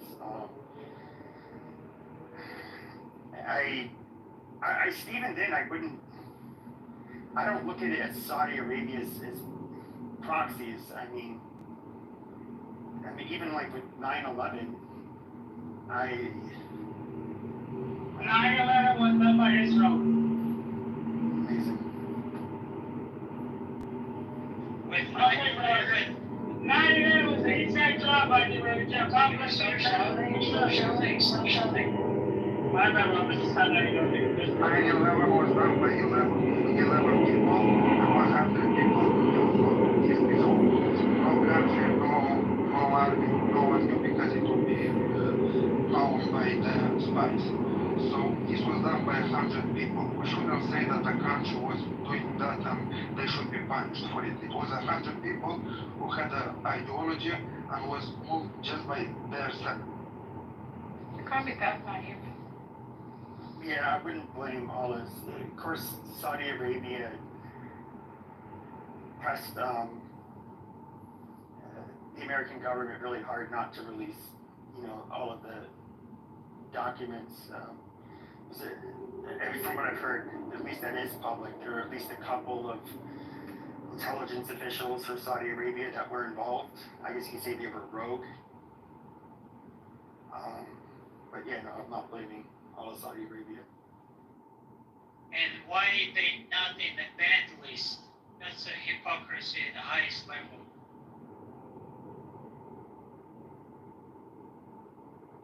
I guess if I was going to ask this question, we can look at like the history between Iran and Iraq, and of course before.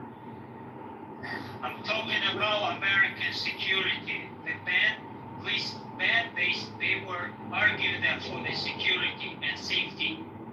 Saudis attacked us, 9/11. Bin Laden from Saudis, they did so much damage to us, but they're not in the ban list. So this ban list is bullshit. It's not about safety and security. I think part of the problem is with some Middle Eastern countries, they don't have the ability to like keep track of. There's no way we can get information from them. Like if we were to contact Syria, for example, they have a new government. Who would be able to give us somebody's background information or record? How accurate would it be? Whereas Saudi Arabia, at least it's a very modern and I would say strict country, so they, we can at least get information from them, and it's in Saudi Arabia's best interest to give us the correct information because they don't want to, make us angry. History is on the So it's by force, right? So look, he by force. He said that they don't want to, fuck with us. I mean, they don't want to, make us mad or whatever. That's why they don't have a choice. Yeah, they don't have a choice but to give us information. So that's by force. Even the oil business, the British and America taught them how to freaking get oil out of the land. There's a lot of, they didn't even speak a word of English. So there's a lot that went into it. But my whole question to you, as a U.S. taxpayer, and you're white supremacist, you hate blacks, you hate browns, you hate Muslims, you hate everybody except for your own kind, right? You're like basically like a Hitler, right, living in America. My question to you is, as a Hitler that living in America, do you want to fund fucking Israel? Why are we giving money? Why is this? And this war could actually turn into World War III. And watch, in the next week, we're gonna approve another $20 billion for this shitty garbage war that we didn't even approve for. We didn't sign up for this fucking thing. Trump was anti-war as far as I knew. Why is this gonna, and watch the Congress approve a bill for $20 billion.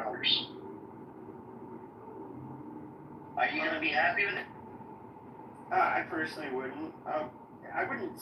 So just to rephrase, I'm not a Hitler fan, and I don't hate groups of people. It's not quite my cup of tea. But I would say, why Israel? I don't.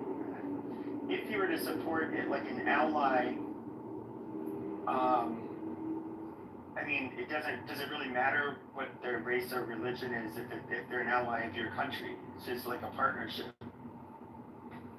So the whole, like the race, when you're talking about the international community, you can't just focus on your people. You have to pretty much work with everybody.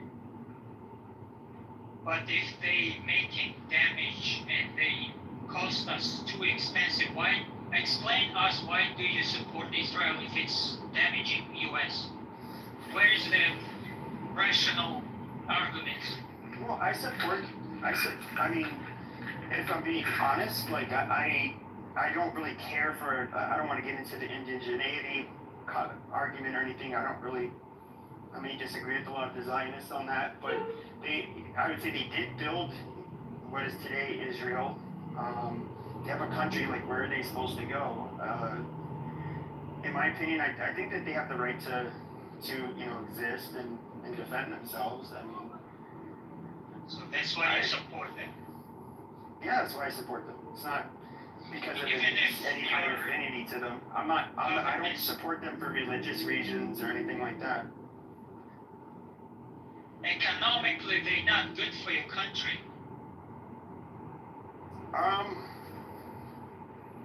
I'd have to do all the math, but yeah, they get a lot of aid. So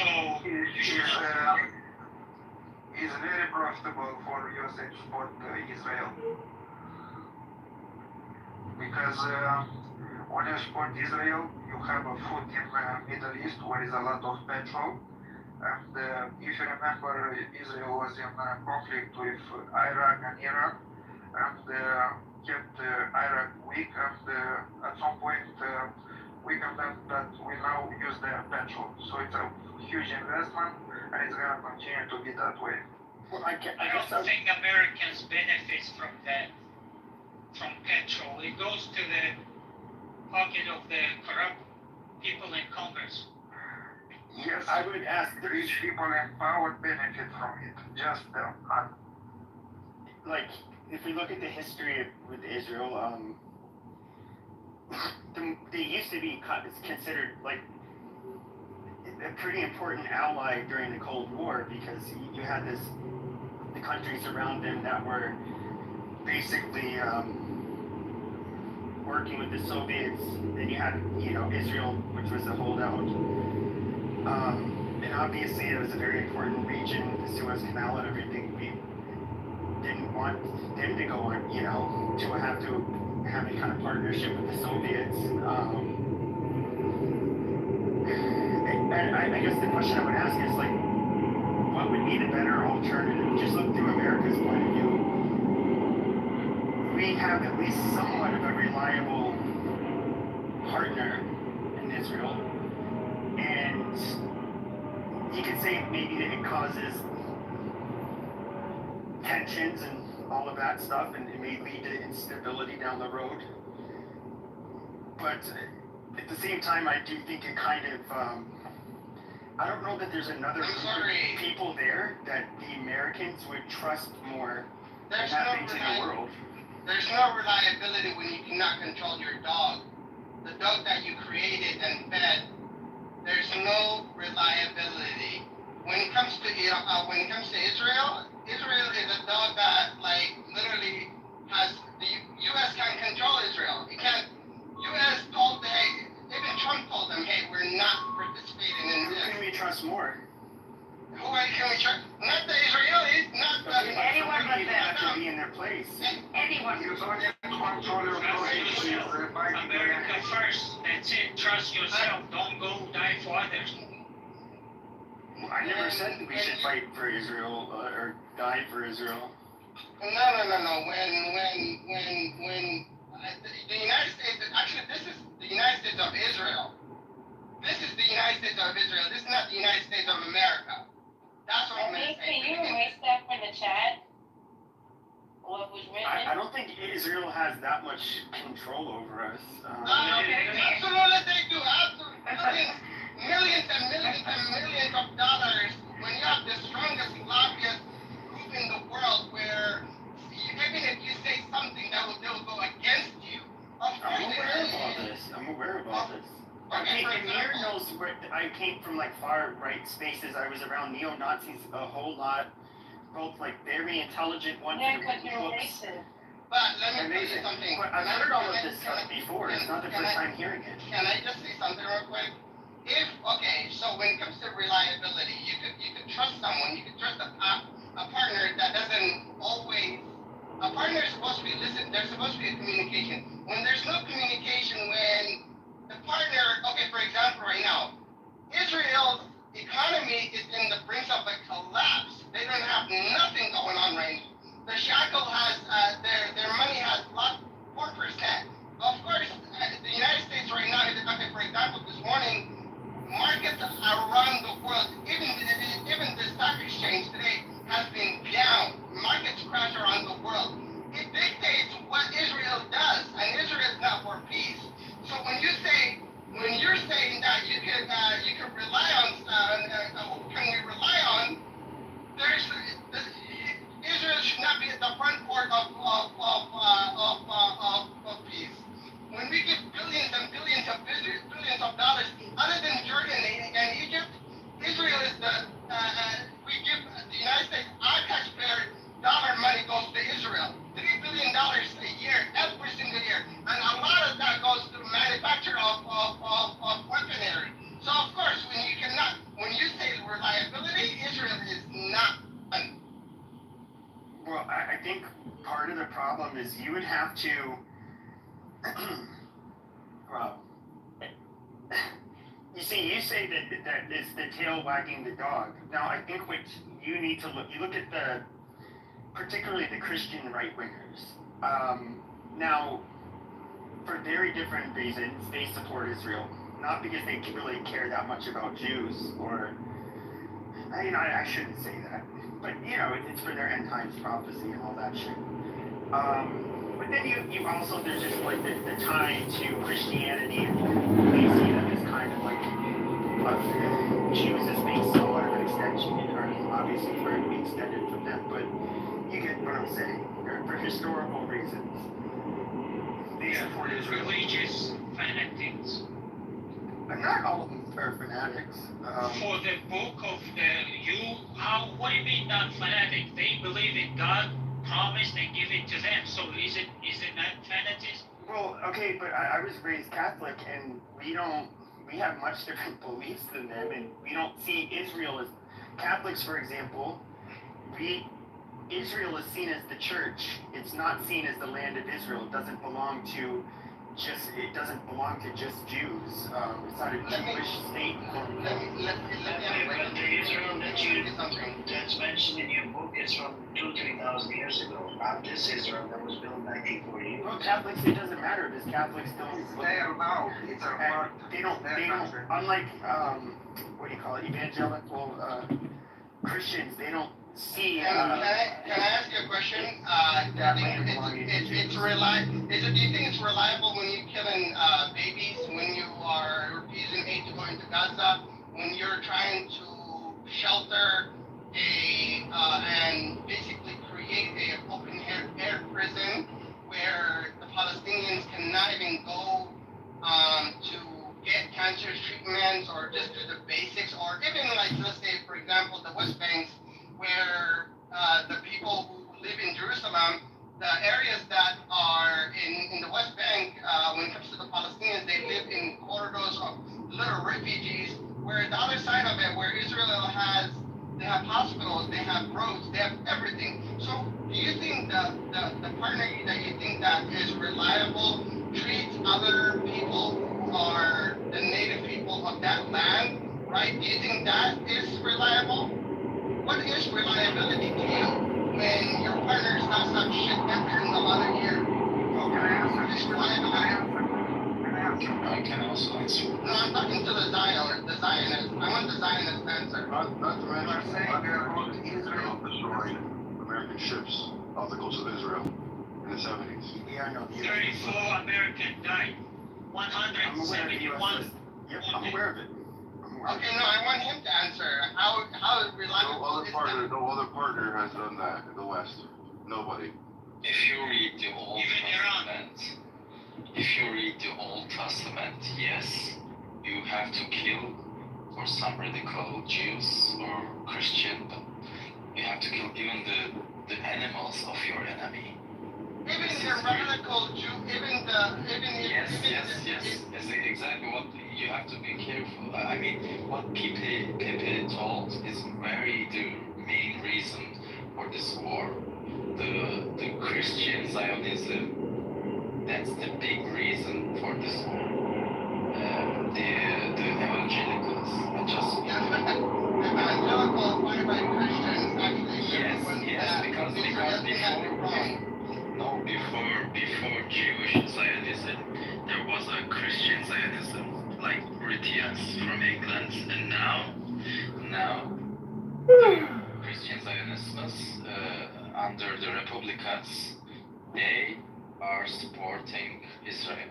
Not because they like the Jews, but because of the Christian eschatology. Yeah, because they believe that if the Jews are back in Israel, the Messiah will come back.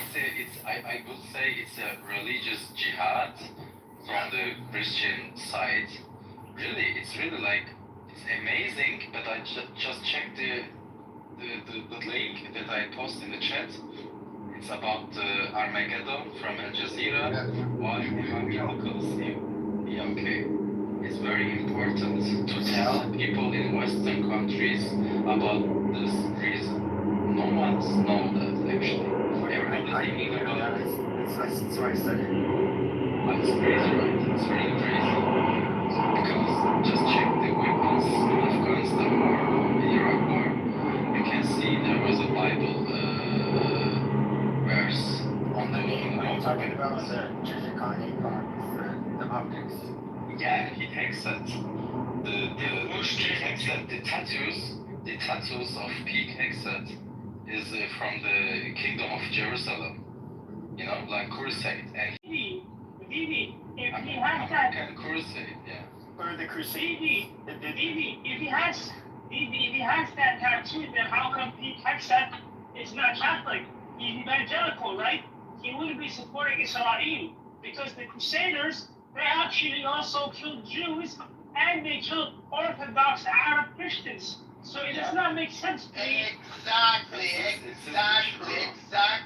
They literally kill Christian Arabs in the land of Palestine, and yet they're going against their, like, which one is it? You have to support someone they are not evangelicals. Yes. Well, Pete Hexet, not miracles. You know, for them it happened many miracles. Like the states of Israel is a miracle. The Jerusalem as a capital is a miracle. You know. I see that. But if you're Catholic, even Catholics have revere like the Crusades. Okay, how do you? It's crazy. I just want to know what the argument is.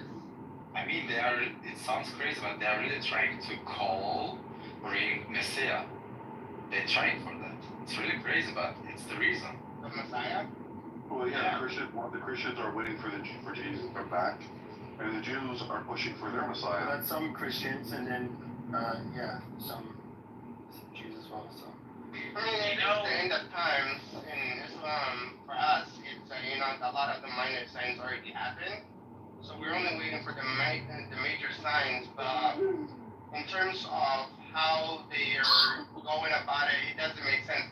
You cannot be the superpower of the world, especially in the United States, and support and let Israel doing what it's doing. It does not make sense. We're not in we can't be the superpower of the world and do that. Like when if superpowers, it doesn't make sense. I mean, think about all of the superpowers that existed before us. Tell me how they were somehow more just and righteous than the United States. I mean, it's not about being okay. The United States have close ties with Israel.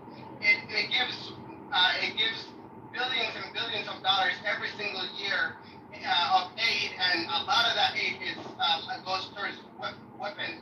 So you cannot be the superpower of the world and think that you're not going to get any sort of repercussion. Well, I would say this regarding it's weird. It's like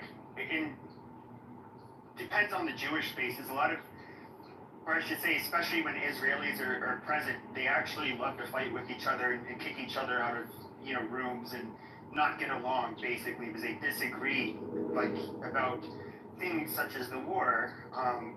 Obviously, a lot of Israelis. Are you a Jew? Are you? No. I just know some. I know quite a bit of them on here. Okay, I really want to know how your brain works. How dumb can you be? Can you explain to me how you think it is right for someone to murder human beings, especially elderly, people who haven't done anything, and starve kids and kill a lot of innocent and starvation that they put so much. How many people have died of starvation and have been killed? In Israel? How many innocent people? No, Israel doesn't have the numbers. I mean, if you're one of the magical people that has the numbers, I don't know. Because you know what's crazy, that when it comes to you and people that you're with, that you guys don't have, or you guys don't even try to look at sources. And, I do look at sources. I've heard that. What sources are you? Do you know the former? That's blind and biased. Is that the? Okay, sure, amazing. So with their former. Sources. Okay, will you shut up so I can answer? I mean, you keep on. You're shotgunning me while I answer. Okay, go ahead, but don't disrespect me. No, you just called me a dumbass, by the way. I haven't called you one name. Go ahead. Okay, so don't get mad if I disrespect you by telling you to shut up. Go ahead.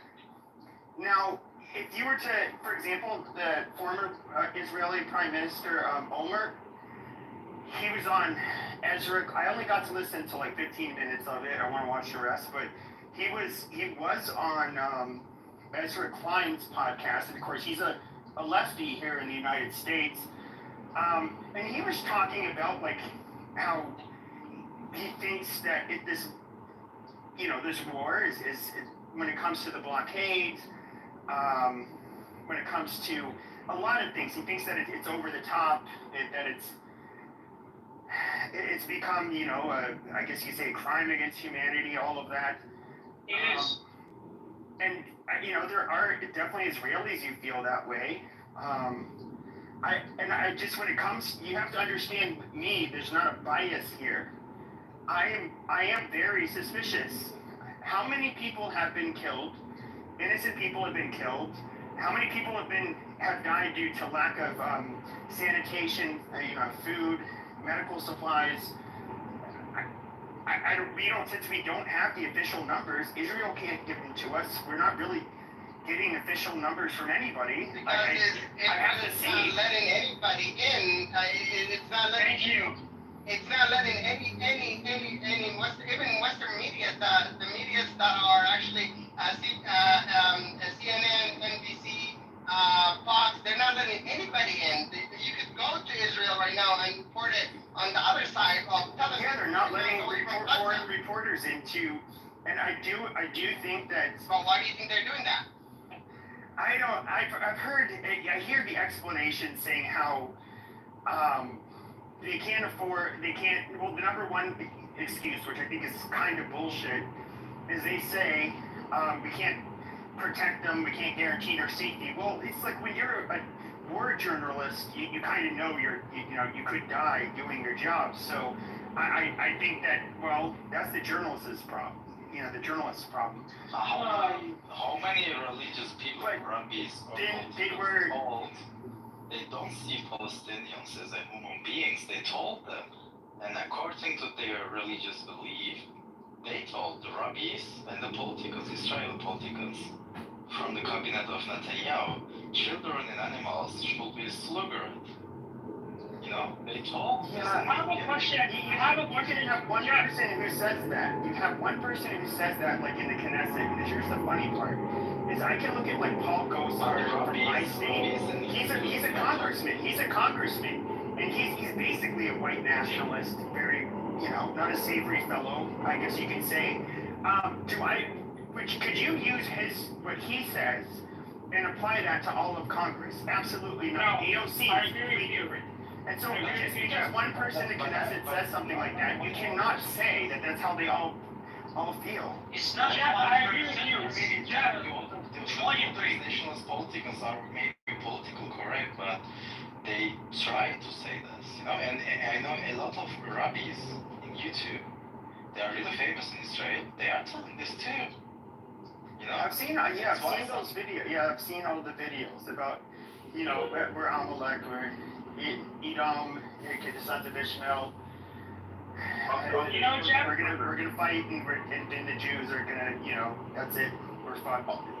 I get you, but have you noticed these Jews all have they're almost like two big televangelists. If you guys know, like the Christian televangelists, they have these cheap-looking studios. They seem to be really just like oddballs and quirky, and obviously at least they claim to be in some way orthodox.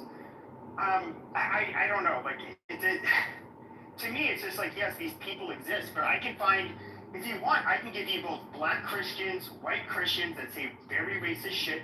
I can give you Nazi, literally, people who spit Nazi rhetoric that were priests. I mean, this happens. It's been reported roughly 2,000 UN soldiers have been killed in the Gaza Strip since October 7th. UN soldiers? Wait, are you saying UN or Israeli soldiers? It's confusing. Are you talking about UNRWA or? The UN soldiers, the blue hats. There's no blue hats in Gaza. It's in Lebanon. It's in Lebanon. It's in Lebanon. Not in the Gaza, bro.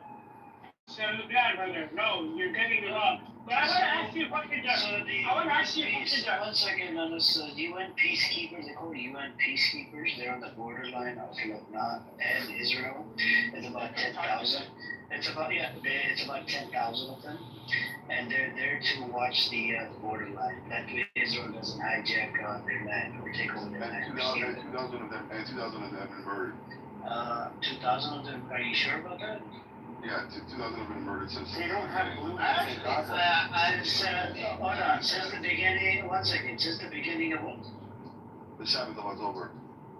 Are you sure about that?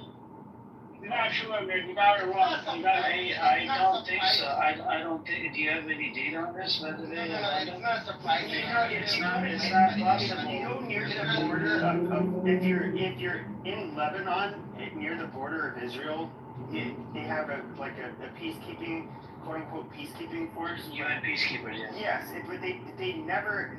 Israel has not allowed any foreign military into Gaza. They literally done it. It's just them. So there's no UN there to keep the peace. But at this point, I have a question for Jeff. Guys. I want to ask. Please stop shouting at us, please, brother. Stop shouting, man. I have you lower my volume every time you come off the mic. I have to lower your volume. Yeah, calm down, man. Calm down. I'm going to make that, but I have a question for you, Jeff. So. 1 second. Didi, I'm very fond of your Put a pillow over your phone or something, man. That way your volume goes down or something. I'm a big fan. Yeah, Anas, please unmute your mic. Didi, I'm very fond of your hairstyle and your beard. But I'm gonna ask. we have on the I have network some a lot proof of. here, guys. Hold on. There was no UN peacekeeper. Maybe you're talking about UNRWA, which was UN, but they were not peacekeepers. No. So there was an Indian officer serving as a UN security coordination staffer, UNDSS in Rafah, Gaza, was killed when he was in a clearly marked UN vehicle.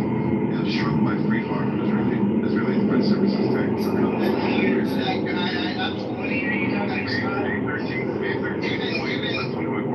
even media that are in Al Jazeera has lost a lot of people. But Omar, let me ask you this. I do. One second, Pepe, I'll give you the mic respectfully. Just give me 1 second. I need to correct this narrative. So there was only, you said, one UN peacekeepers that might have got killed, but not 2,000. I think that was wrong. According to the data that's available to us, there was about 300 since the 7th of October. The UNIFIL, Israeli border suffered a total of 326 battle casualties since its deployment in 1978. So that's from 1978 up to now. But during this war, back and forth, there was actually, there was less than 20 or 50 soldiers that got injured. But anyways, continue. So I would say this is where I would caution, especially Muslim people. If you want me to pull up the names of the clerics, a lot of them have been expelled from Europe. We've had them here in the United States. You guys do have what we would consider radical Islamists and very they definitely support terrorism. Well, no, it's not Jan, because man, get out of here. You can get the people. You are tired. Yeah, one of them, Bin Laden. Sure, yes, Bin Laden. No. One of them, but I would say his white nationalist viewpoint. Sure, but you can make a fair point and say there's white nationalists that have been terrorists. That's fine. That's true. No, all of you are terrorists. Amazing. I'm not a white nationalist, by the way. Yes, you are. Yes, you are. I mean, I called you Hitler. Colonial white man, that's what you are. Well, you called me Hitler, and I said I don't hate anybody. I don't think, as God's.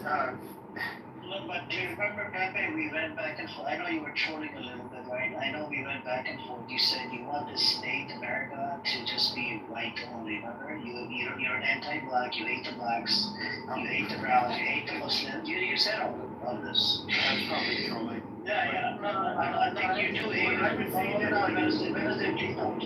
so you hate everybody. That actually does make you sound like a Hitler, because Hitler believed in his own race, just like the Zionists believe in their own race. And same thing as long as he's not violent, he can be wherever he wants. Sure, I would say that if I was.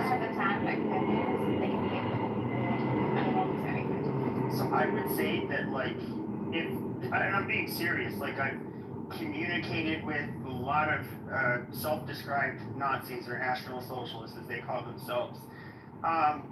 These people, their stance on this issue would be they don't really care about the Muslims or what's happening in the Middle East, but they would love to see Israel topple, and they hate Jews with, they hate them more than any other group of people. I'm definitely not a National Socialist. I don't believe in fascism, nor do I, hate Jews. I don't hate Muslims either. I don't hate any group. Do I have? Well, you don't say I don't hate this kind of people. Mostly tend to hate those kind of people. So just. Well, no, I do believe it. No, you don't think I'm bigoted. Amazing. This is why, This is why when people say you're racist, I usually don't defend myself, because I'll just keep going back my goals. Okay, we're just gonna go back to pretending I'm very racist. It doesn't make you racist. It doesn't make you racist. Does what?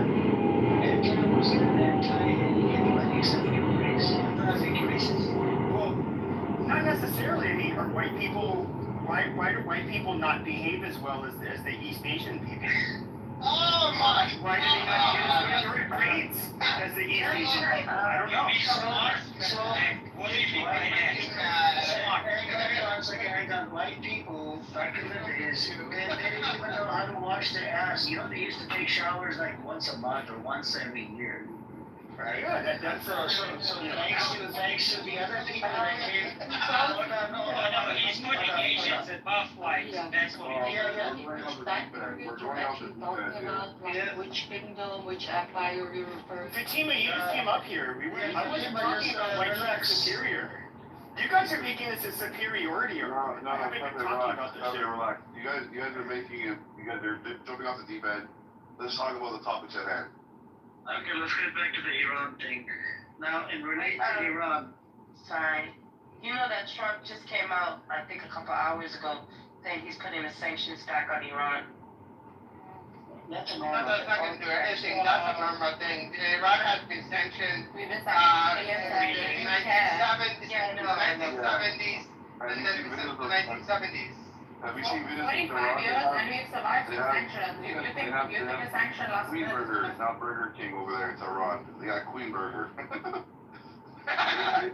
They're doing their own thing. They've been sanctioned like nobody's business. It's amazing when you see the cities like Isfahan, Tehran, how the infrastructure is built, and how like Iran is the most sanctioned country in the world. Yeah, one of the most sanctioned. One of the other than Russia. Russia just became. Omar, I'm guessing because of your name, you're obviously not, Persian. But I guess I would just ask you this: like my first room, the guy I had to share a dorm with my freshman year of college was Persian. Oh, your point is here. Please, point, don't speak. Romance from my So yeah, sure. So I guess I would ask this: it's like you can, and I understand that the Persian diaspora here in the United States is not the same as the Persians, but I mean, some of them not Persians, they're Jews. some of them are Jews. Actually, here in in Arizona where I live, a good chunk of them are Baha'i. Some are Muslim. You're trying to get to something. Yeah, what's your? Well, no, I mean it's just like they don't have much that great to say about. You don't even have a. I think it's funny is that a lot of you guys are like sitting for Iran. What's wrong with you, man? Are they really that great? No. Listen. Let me say something real quick, and I'll be quiet.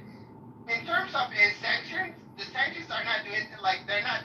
Iran has learned how to survive and to do things by itself without the U.S. sanctions. With the U.S. sanctions, because they've been doing this since the 70s, and it's one of the most sanctioned country in the world other than North Korea and Russia. So when it comes to sanctions and stuff like that, the United States just shoved that shit up in their asshole because it's not doing anything for it. When you look at Iran and you go to a country that has been sanctioned this much time, it should be in the rubble. But yet they have great infrastructure, great highway system, great food, great people.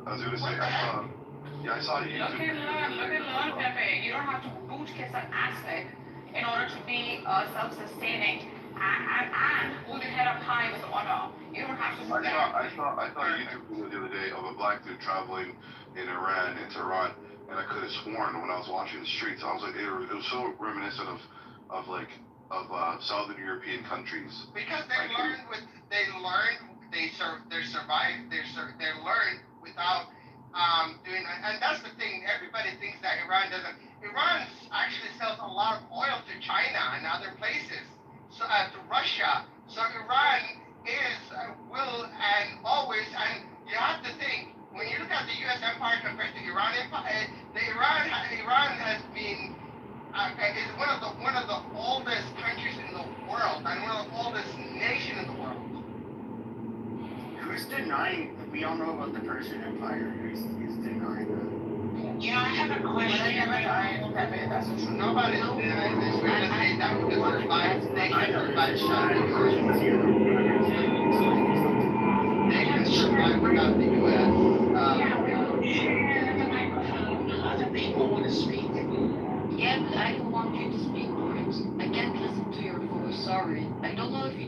No, this is a training. Just kick it off stage. You can be quiet and come back after I finish, you stupid ass.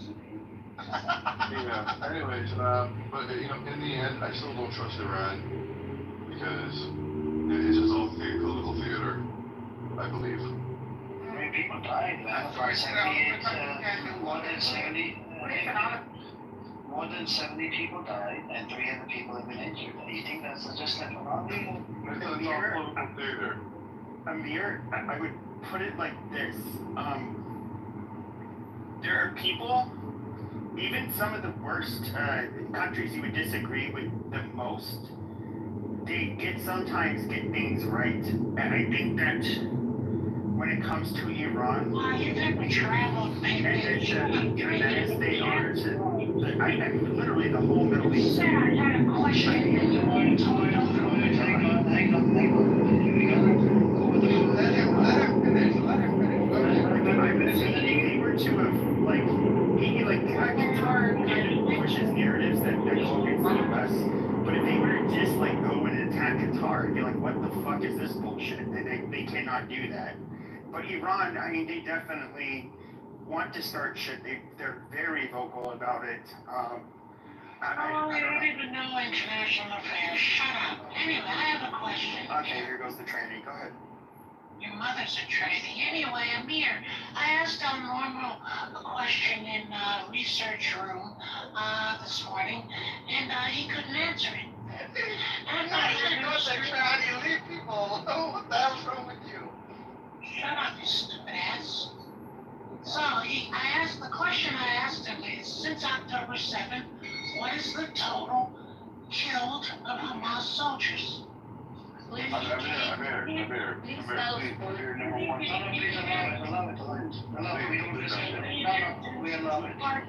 First of all, I agreed with him for a two-part question. He said yes.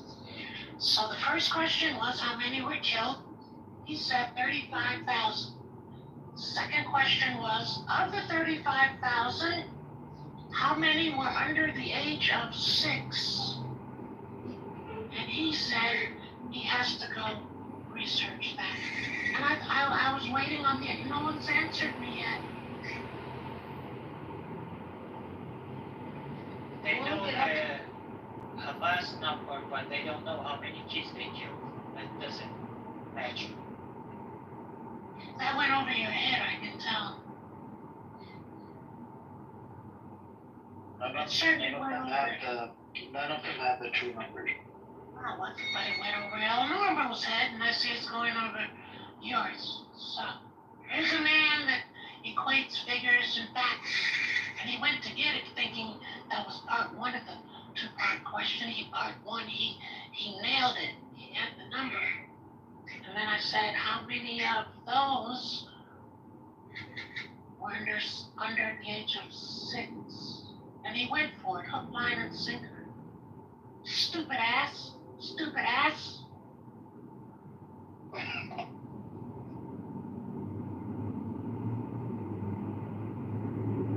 Anyways, what the Zionism? Really, I mean, what does that bring value to the drama? Then answer the question. Then you answer it. Then you answer. We don't care about he's a racist piece of shit. I care about quality over quantity, and point brings sometimes brings our data and relates to a lot of shit about what's happening with kids over. He's a racist piece of shit. He hates the black folks. He calls them N-word. Yeah, that's Well, I know he does, but I haven't seen him done it tonight. Go suck his dick somewhere else. Go follow him, you cocksucker. Why are you this bio? Can you please That's all very simple. What do you learn from Pepe? Please tell us. What do you learn from Pepe? Yeah, tell us. I'm learning his point. I'm learning his Nobody. You're not learning shit from Pepe. Pepe is the same bullshit, same talking point. He sits with Zionists. He'll be like, I'm Zionist today. He'll come in here and try to cover down Taliban. Even at the same time, fucking Islamophobic piece of shit. And said a whole bunch of shit. Last time, when he was in the room, he literally called the people N-word. Well, he's been doing that for 3.5 years. it's a race really. 3.5 years. So, I mean, we all know that about it, right? So, and he's saying he's not, point is right, he's not well traveled, he's not a geopolitician. He's not an authority on this matter, so we should. But he was dating a black girl, Mon, so it's been for 3.5 years, you stupid ass. We know him better than you. Yet, you miss his presence, which then means you're a piece of trash, too. Let me ask you this, we can pivot. Now, when it comes down to, does anybody have any new, Omar, do you have any new updates? What's happening over there? No, the last I seen was that there was a lot of damages. Some of the missiles intercepted, and there was about 17 Israelis hospitalized. That's the last update I heard. So I heard, so there's actually violations, according to, I think, Article 24. This attack that was done, it was actually, it's illegal according to the UN Charter. And then, Iran has the right to self-defense, it's another article, right? And,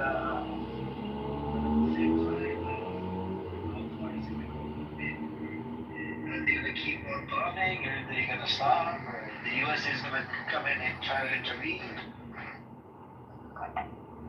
They're trying to provoke Iran to shoot at the military, U.S. military bases. That is why it's continuing. Alright?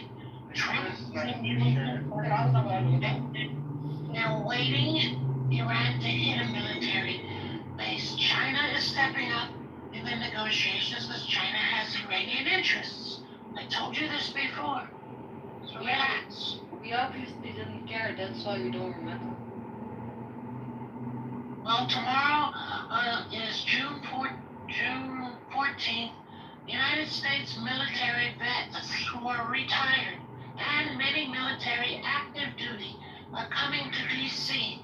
for the protest. So don't say I didn't tell you that. Interesting. Let's see who's gonna die for Israel. Let's see who's gonna die for the Jews. Let's see who's gonna die for Israel. Like, a lot of these people that I see on Twitter, a lot of there's actually a guy that I follow, guys. His name is Louis Day. He actually served in Iraq, and he's an army veteran. I think Louis. He literally speaks out against Israel. There's another veteran. With so many veterans I follow on Twitter, I literally retweet them. They're all against Israel, though. I love seeing base U.S. veterans speak out against. I'm not speaking to Trump, it's my dad. It's my dad, but anyways, okay. This guy, oh my God, something that. So all I can say is, I just hope the worst for that parasite. I would rather have H4 cancer, also the worst for cancer, than to ever support and die for that fake control of Israel. Like stage 4 cancer, which is uncurable, I would rather have that than support Israel. And how much I hate it. We have Israeli veterans too that against Israel. Thousands of Israeli soldiers. I know. Breaking the silence is an organization. I respect them for their honest view that what they're doing is occupation. And I would rather be honest person than a fake person. So, all I can say. Nothing else. What you're going to understand is Trump's recent statement saying that illegal workers are necessary for farming and the hotel. He admitted to the entire population that imperialism and colonialism and capitalism is most important. So Americans have woken up and seen that the genocide in Gaza is just a magnification of this. And so tomorrow is instrumental.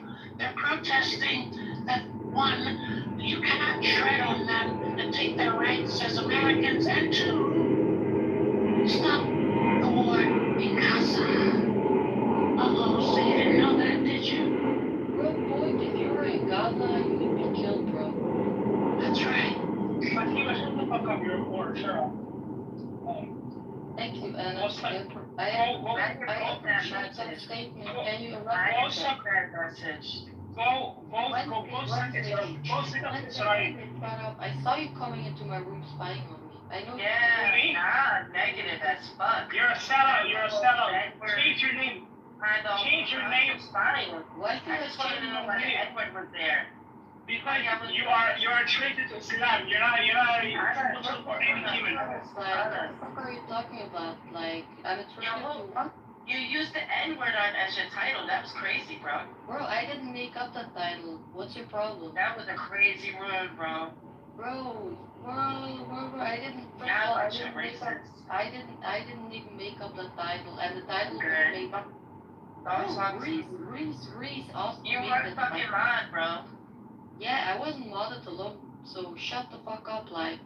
You were saying some weird shit, bro. Wednesday, don't call me my It's room. okay that you're racist. Yeah, just admit you're racist. Yeah, okay, Yeah, I'm a racist. Well, if you're happy if I say it, okay, I'm a racist. No. The N-word, you said the N-word a couple of times. When did I say the N-word? Like in your presence? You said the N-word. Forget about this. Can you please read the title of that article that I posted in the chat? Please, can someone do it?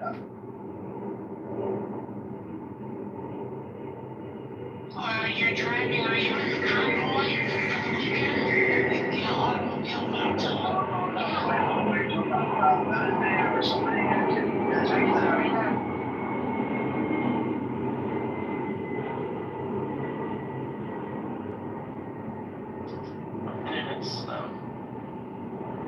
Several people hurt.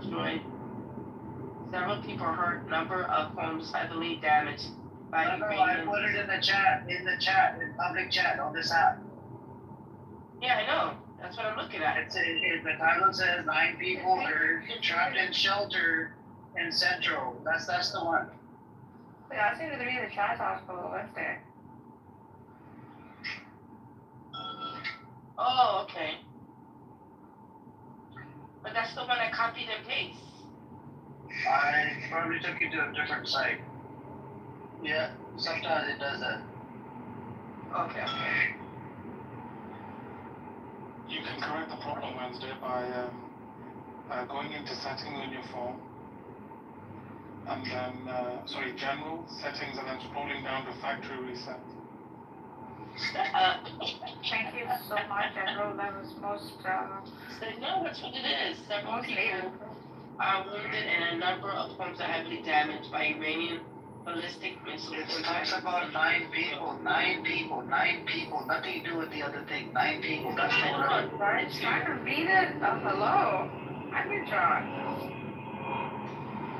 You can't read and talk at the same time, sister. I thought you could multitask.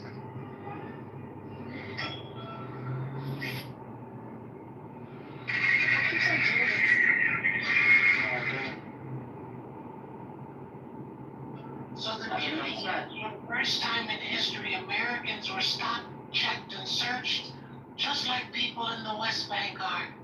Isn't that great? Ooh, now they identify.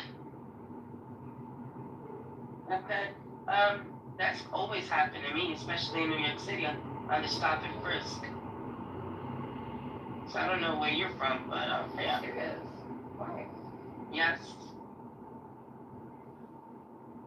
Read up on it. Stop and frisk in New York City. Okay, I'll read out the article. It's 9 people hurt, trapped in shelter in central Israel after Iranian missile attack. So apparently the same, what was happening to the people in Gaza, now it's happening to the Israelis. And Sister Ezra was here. She was saying some of these people are starting to feel some sort of like empathy and whatnot, about the babies and this and that. Yeah. Now they're slowly waking up, Yes, and in America now they're just stopping anyone, put you in handcuffs, take you away, just like the West Bank, just like the West Bank, just like the West Bank.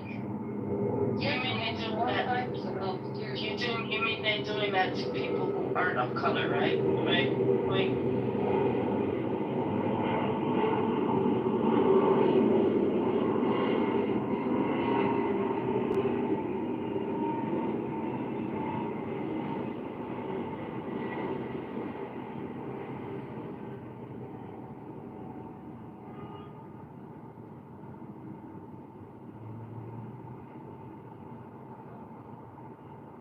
So, how's everybody doing today? Tonight, whatever time zone? Wednesday, have you read the article? No, I'm muted. The IDF said civilians can leave shelters after Iranian missile. Look, they're hiding in the steps. I think Aww, there's a fifth wave coming in. they're so scared. Aww, Okay, what's up? Oh, dear. I have no sympathy for them. They deserve it. That was very sarcastic. The only thing I hope is that they really don't know it so they can teach them the lesson. That's once again sarcasm. You should be worried about whether any kids' heads are blown off. I hope no Israeli children's heads are blown the fuck off. I hope none of the kids' heads are blown the fuck off. I'm gonna agree with you on that. Yes. Do you guys want to engage in the normal for a bit?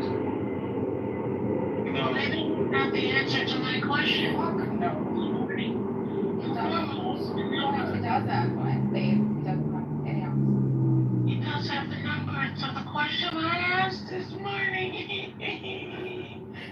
Normal, can you calm down, please? Because what you're saying is pretty disgusting. Like, I mean, I don't want to attack you, but stop saying that shit. It's not funny. Fatima, can we see your tits, please? Thank you. Calm down, Fatima. I mean, point. No, bro, you know what? He's right. What he wrote in the comments, like. Yeah, no, I was talking to Point. Sorry, I apologize. Point. By the way, how is the stock market doing? Is it doing good? Is it going up? Well, what we did, because we don't know the status of the Iran-Israel crisis, but we do know that at 2 o'clock yesterday morning, oil went through the roof. So, it came down a bit during today, and the market sucked today. Mostly because of that Trump statement about capitalism in America. If you know what I mean. Hotels, owners, you know what I mean? It was a big statement. So what we did was, before the market closed, just before it closed, we bought some options on oil in case there's more bombing over the weekend. The price of oil has to go up even more by Monday, because the shipping stops, for oil tankers and all of that. So I'm going to be the canals and all that, fuck that. Now while bombs are going on. So, we'll see. Now, the other thing, in the meantime, what I was doing was following this Oracle, which you and I both know about. I got back in Oracle, and my position went 200%. Actually, 232% today. So that's about it. So it's just oil for Monday. And only people that are already in it will benefit from it. So we'll see. We'll see.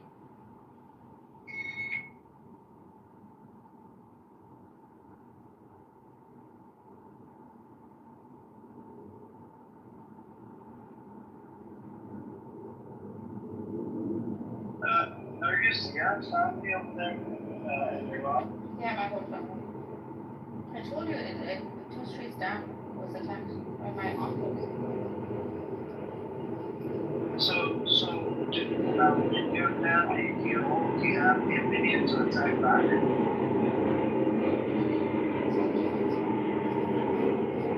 Or people who want peace?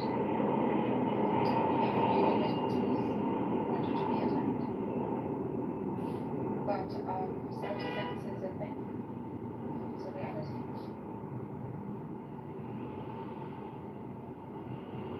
That's true. I think they're not gonna let it go like this because of more than 70 people dead and we got more than 300 people injured. So, do you have an accurate number of this, by the way? Like, I think that. I tried to call it a few more times. I couldn't get it.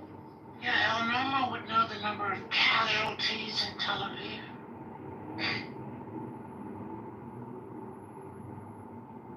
What was the need to attack at night? Yeah, that's what I'm saying. Like, why would you attack when the U.S. is trying to shut it down? They're not trying to make it.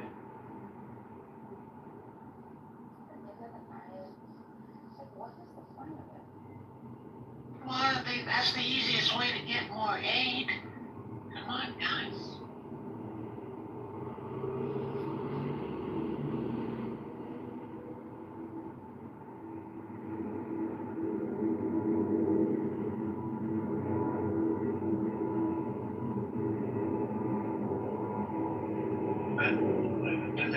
So I don't think I'm agreeing with I was thinking like Russia and China back up. Yeah, man, to talk. Especially now that they know that volunteer did the hit on the officers in Iran. Everybody knows that. Everybody knows that. Everybody knows that. Yeah, I got to think for my brothers and sisters, the Iran regime gonna fall. Assalamu alaikum to you, my brother. You stupid ass. You stupid ass. You stupid ass. The typical person in Iran want to see the regime fall. They're now at the window of opportunity. So you guys It'll get be your funny, Sunni, man. You're a fool, not at the expense of like bloodshed. you guys get your Sunni crescent now. So, whatever your name is, do you support Israel? Nah, man, I'm just saying geopolitics be showing us Do you that support Iran Israel? Do you support Israel? Why is this a purity test, bro? Are you a Hebrew Israelite? Because you sound like one. Hebrew client or bad? Hebrew I'm Israelite. a brown Hebrew Israelite. I knew it, bro. I'm a brown Hebrew. Which means you have skid marks in your underwear, we know.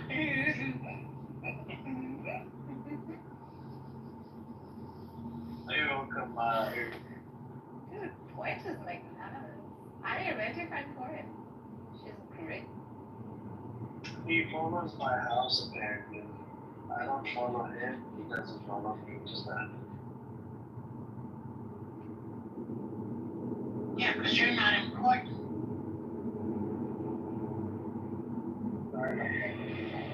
I can't wait to go to Tehran next year. You can still go, darling. That's true in the world. Hebrew Israelite. The only place you're not going to be about coast will be Israel. Man, what's up, Tuesday? So, I was wondering, what's the situation now with the Turkey leaking up? There is something weird, guys. We have rockets that be like visible on the Egyptian sky. There is some rockets who came into the Egyptian air, and we did shoot some rockets on it, and we defended ourselves.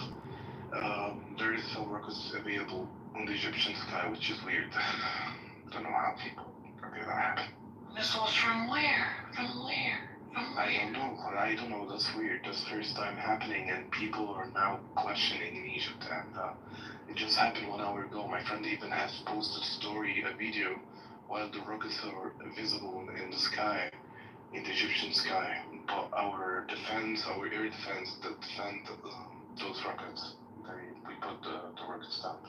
But I don't know from where and what happened. Maybe because they were like shooting thousands of rockets. Maybe this rocket came. Yeah, it's a thing of mine, Tuesday. No, It's just a thing of mine. Like you're watching it also because you're very close to it. no, Elon Musk sent those. Elon Musk sent missiles. I want to tell you something. What?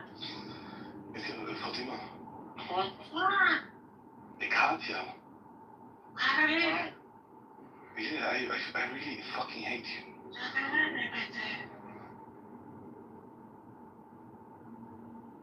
What the hell? Why are you flashing the whole time? Stop jerking off to her. I mean, what? You hate me? So Tuesday, I have one question for you. So let's say if Iran is doing the attacks, right? Now I know you guys stopped the people that were coming in from Tunisia, right? That were coming in to sort of like protest whatever.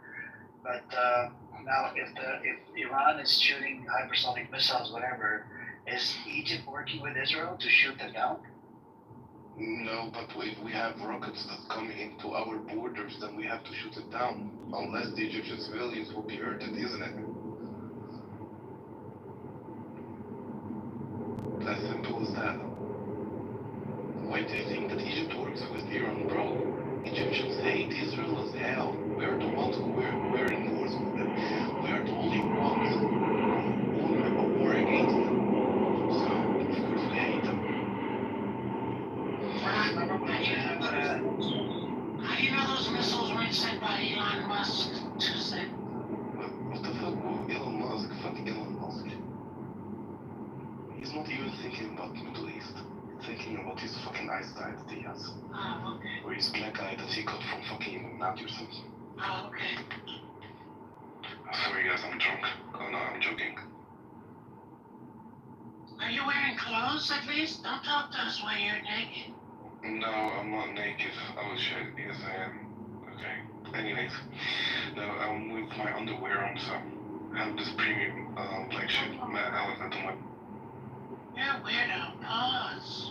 I'm not a weirdo, what the hell? Half of Egyptian supports Israel and half supports what the hell? No, that's not true. Weird, what are your weirdos? Why don't you go to dinner with El Normo? You guys don't know that. I'm Egyptian. I like what I'm saying. Listen, this Amir that says half of them supports Israel. From where did you say that? From where did you get your reference? Go to straight and ask people. The hell? You just like speak out of your fucking imagination or something. No. What I'm saying, you're not getting the point. I'm talking about being an ally to Israel. Oh. Okay. So, you know, when you're an ally, you have to defend me. There is some business, you know. Tuesday, he said your son. But your son is really cock. No, not you. I'm saying on CC. I don't care for it. The only is really cock. What the hell? This is not the point. Okay. But the alpha to make hot, yeah. Yeah, but half the Egyptians suck Israeli cock. What? Technical. What? What the fuck are you saying? Ik ken die zelf niet eens. Je vroeg mij toen en dan zeg je dat je mij had, man. No, because of the wacht, ik moet Saudi Arabia sucks Israeli cock. You're saying Egyptians are sucking Israelis cock? Are you crazy? Yeah, the Saudis. The love war. The Saudis. The love war when we got the Israelis back to their countries was pajamas. No, we didn't say that. No, we didn't say that. Where are you from? Tell me where you're from. I'm from 2025 and Saudi Arabia sucks Israeli cock. You're not from 2025, you're from 420. That's what you are from. He's saying Egyptians like suck Israelis cock, bro. What the fuck is going on? We're the only country that has no American base. Military base in our country. 15% of Egyptians suck Israeli cock. They suck cock. Half of the Egyptians suck cock. What's the problem with your voice? Are you fucking, Why do you... I'm just being honest. I'm just being honest. Can you fucking stop using fucking disgusting language? Like, come on. Dude, can you fucking bro. But it's true. Who are you talking to? I don't do point. She always uses disgusting language. Come on. Yeah, she's weird. Yeah, but you're in your underwear. You're in your underwear, but I'm weird. What the fuck is wrong with my underwear? What the fuck? Why the fuck are you focusing with my underwear? Do you need my underwear? What the hell's going on with you? Just shut up. Let's focus on this shit what's happening there in Iran. I'm focusing on there. Half of Egypt is sucking Israeli cock. Listen, are you Muslim? Are you an Arab? Are you like, where are you from? Are you from your ass? Where are you from? Damn. Alright, then if it's not 50%, it's 40% of Egypt is sucking Israeli cock. Amir is saying Tuesday, your brain is full of piss. No, my brain is full of information. Your brain is full of piss. You don't have any fucking information. You're not fucking even educated. Answer the question. You fucking finish your school diploma? Answer the question. Why are you running People are talking shit. Like saying how Egyptians, they support Israel. From where did he say that? From where did you get this? Okay, 38% of Egyptians suck Israeli cock. What the hell? What the fuck are you speaking? Stop saying that shit. Gee. I just wanted to get the percentage. 38, 40. I think you fucking want to suck his somehow. Israelis don't have a car. They're a whole bunch of Yeah, they have Bessie. No, my past female Israeli cooks. That's why she knows more than us, you know. She got fucked by it before. Well, what percent of Egyptians would you say suck Israeli cock? I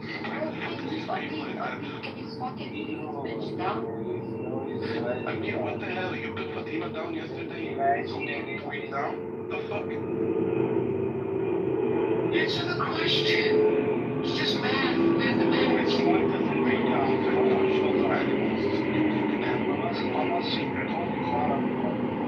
Can we discuss percentages, please? That's all I ask. Fuck. She's an asshole. I swear to God. Nothing so triggered. It's just percentages. I'd say about 30%. 30%. See, it's just a number. He got mad. Why has he got so mad? Come on, the Egyptians are the first one who enslaved Jews, so it was Jews who sucked. I mean, based on historically, Egyptians got, so that's why he's mad. Yeah, now it's 2025 and Egyptians are sucking Israeli cock and taking Abraham money. All day, Jews are sucking Egyptians cock. Why don't you get it? Jews are cocksuckers. Cocksuckers.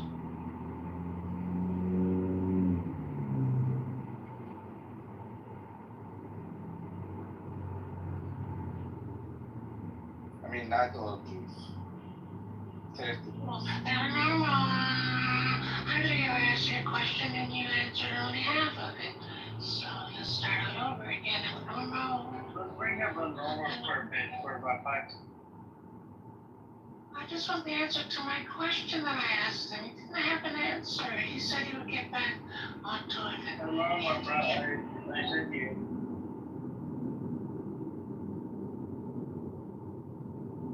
So unfair. Every time I ask a question, people can't give me an answer. Hey, did you see the new house? I'm here, terrorist supporters. Yeah, that guy is crazy. Which guy is this? Oh, okay, I know him. Hey, is that you? Betty, hi. I guess that idiot that goes around records movies. He opened up a room on my name. It's my house and my name is here. Nice one. He's probably the one sitting in the audience. Yeah, but I can't keep it. Nergis June. Kobe. Wanted some action? You got some action, finally. Why don't you get an answer to my question? I want a different kind of action. No, get fired, finally. Yeah, I didn't want any of this. I don't know what you're talking about. I didn't want any. Come on. No way. What happened today? See the news? Yeah, I know. I don't like this happen. I don't want more war. Yeah? I want an answer to my question. Same.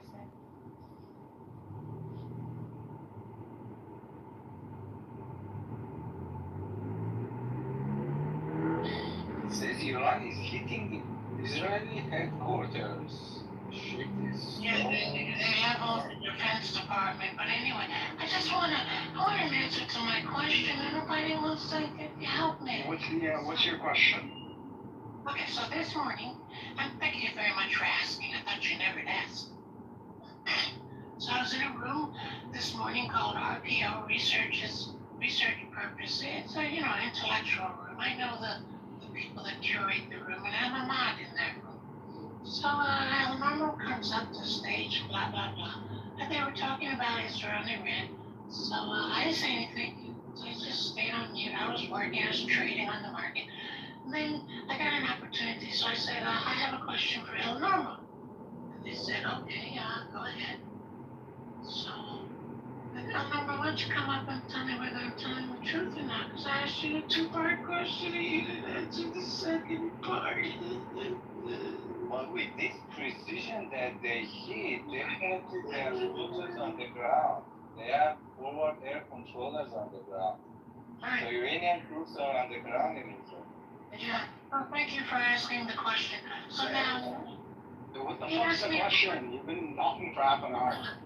So give me a chance to answer. So then I said, El Normo, you have all the stats since October 7th. You have all the information. So I said, approximately, your best guess, how many Hamas soldiers were killed up to date? And he said 35,000 approximately. So I said, that's part one. It's a two-part question. So he said, go ahead. What's the second part? I said, of the 35,000, how many were under the age of 6 years old? And he said, I have to check. But no one's gotten back to me yet. So how long does he have to check? That's my, and no one's answering my question. No, why don't you come up and answer it? You bitch ass motherfucker. Stupid ass. You stupid ass. You stupid ass.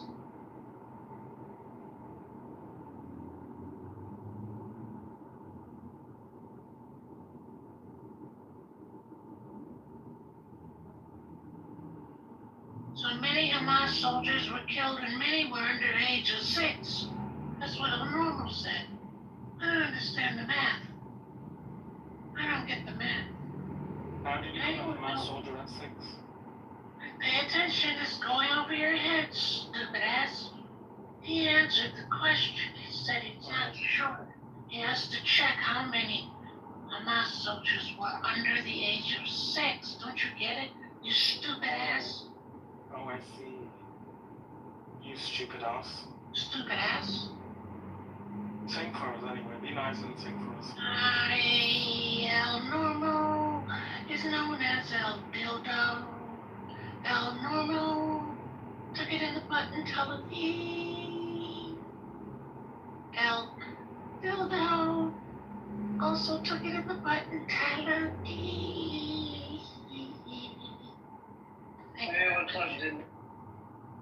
Thank you very much. And El Normo. Do you think they're gonna stop the war in Gaza? Because they started something new with. No. Except there are less drones and less planes, less fighter jets flying over Gaza now. So slowly, they're just gonna be. And this thing is gonna drag on for a little while. I don't think it's gonna finish anytime soon. Good, then the price of oil will go up. You should know, they try to attack Khomeini's house, right? So if you attack the leader's house, I mean, then they're gonna go on. What do you mean? So if they are, let's say if they were to attack the United States president, right? They would go hard, all in. But if they were to go against just a regular small military base here and there, they might not go as hard. That's what Edward was saying. I don't know. Listen, Edward's take on the stuff is lacking. Edward's a stupid ass. A stupid ass. Edward thinks the U.S. is not involved in this war. They're standing on the sidelines. He's a stupid ass. A stupid ass. He thinks Trump is just sitting in his office doing nothing, and the Americans are not doing anything. They are part and parcel, a big part of this war. Edward's a clown now, baby. He's still on a baby bottle. You don't have to badmouth Edward. It's just his take on his understanding of this thing is lacking. But he never believes in Edward, so don't talk bad about him. No, I mentioned his name. I have my own opinion on this. I believe America is behind. Yeah, of course behind it. Today a lot of congressmen bought defense war stocks, and the stocks were going up like crazy. I don't know if the ultimate goal of the Israelis and the Americans to topple the regime in Iran or the government in Iran if that's not their ultimate goal, then things will be different. Don't fall for that narrative. I think that's what they're struggling with, Jinder. Yeah. That's their narrative. They've tried it several times and it's failed. Yeah, but that's not the goal, right? Nothing's failed, but that's never the goal. The goal is regime change has always been goal. I mean, it's much like the two-state solution has been goal, except that it's always been a bluff card. So if you give the people the excuse, then that will be the excuse used. I mean, this is what is being used as a narrative for acquisition. I think they're two different things. The two-state solution has been more of a smoke screen, where they've kind of said, oh, we need a two-state solution, but they've always worked against the possibility. Whereas regime change in Iran has been an interest of theirs for decades. No, it's not. It's an excuse, just like a two-state solution. Explain yourself if you don't mind. Listen, you just need an excuse for acquisition. I mean, with Israel and with the Palestinian issue, it had always been the bluff card, which was a two-state. The regime change is also another bluff card. I mean, it's not like they're doing favors upon you. They want to acquire. And it's been the pattern from the very beginning. That nothing much has changed. The same strategy that was used in Palestine. What do you mean by that? From river to the sea. That's what I mean. From river to the sea. Why are you so slow? They want your land. They want it all. No. So see, it's a very good example. So Iranians, they never officially said we want to wipe Israel off, and United States never officially said we want the regime change. This has never been the formal policy of any countries. But yes, they bark about it, but they never formally announced it as a policy. United States has never said we want regime change in Iran. Even at the top of hostage crisis, they never said it. And Iran is the same. Even now, they are not officials. I'm not talking about those crazy people shouting in the street. Officials, they don't say we want to wipe Israel off.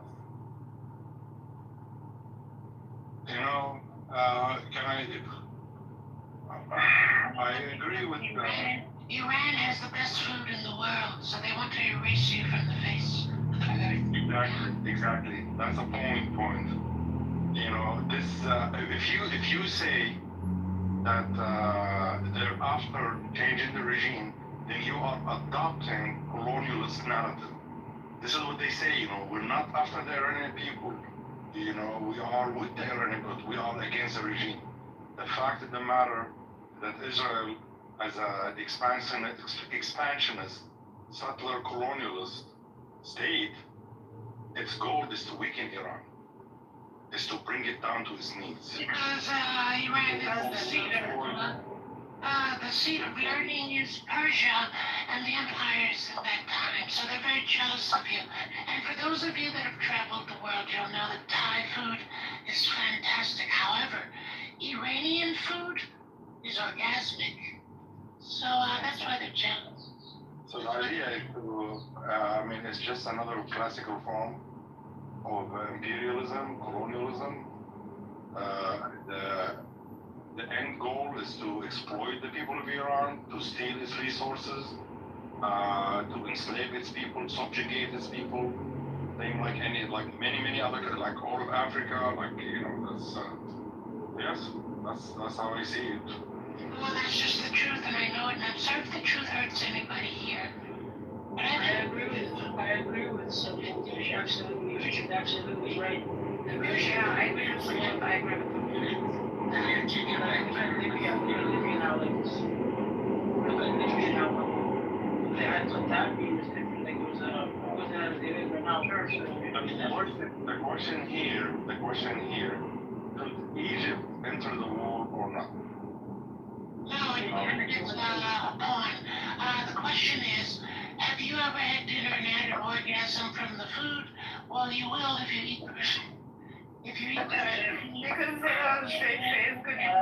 You will get the orgasm during Persian. I want to let hold on a second, hold on. I want to let everybody know that, so some idiot opened up a house on my name with some idiot. I see it, Amir. Hold on, bro. I'm not done. There's an idiot that's going around, and I actually ended the first room, and then I opened another room, fresh one. This is a new room. And that idiot, it's with the anonymous account in the audience. I can't kick him. I can't do nothing. I don't even know what account he's using. He's got about 30 phones. And he's a terrorist son of a bitch that's sitting in the audience. Republican's comedy is that. Yeah, I blocked about 30 of his accounts. And Yeah, he's a mentally unstable, sick motherfucker. Like Trump. we don't have anything to hide. We don't have anything to hide. They have a lot to hide. Who cares? Of course they do. We are like as honest as possible. They're the fucking terrorist baby killers. We don't have anything to hide. Exactly. These are sad days that we are going through in our lives, you know? Can we get back to Persian food, please? I got it like I seen it earlier, Amir. I seen it earlier. They pinged me to the room. You're in this place. They're recording you, bro. It's definitely that person, bro.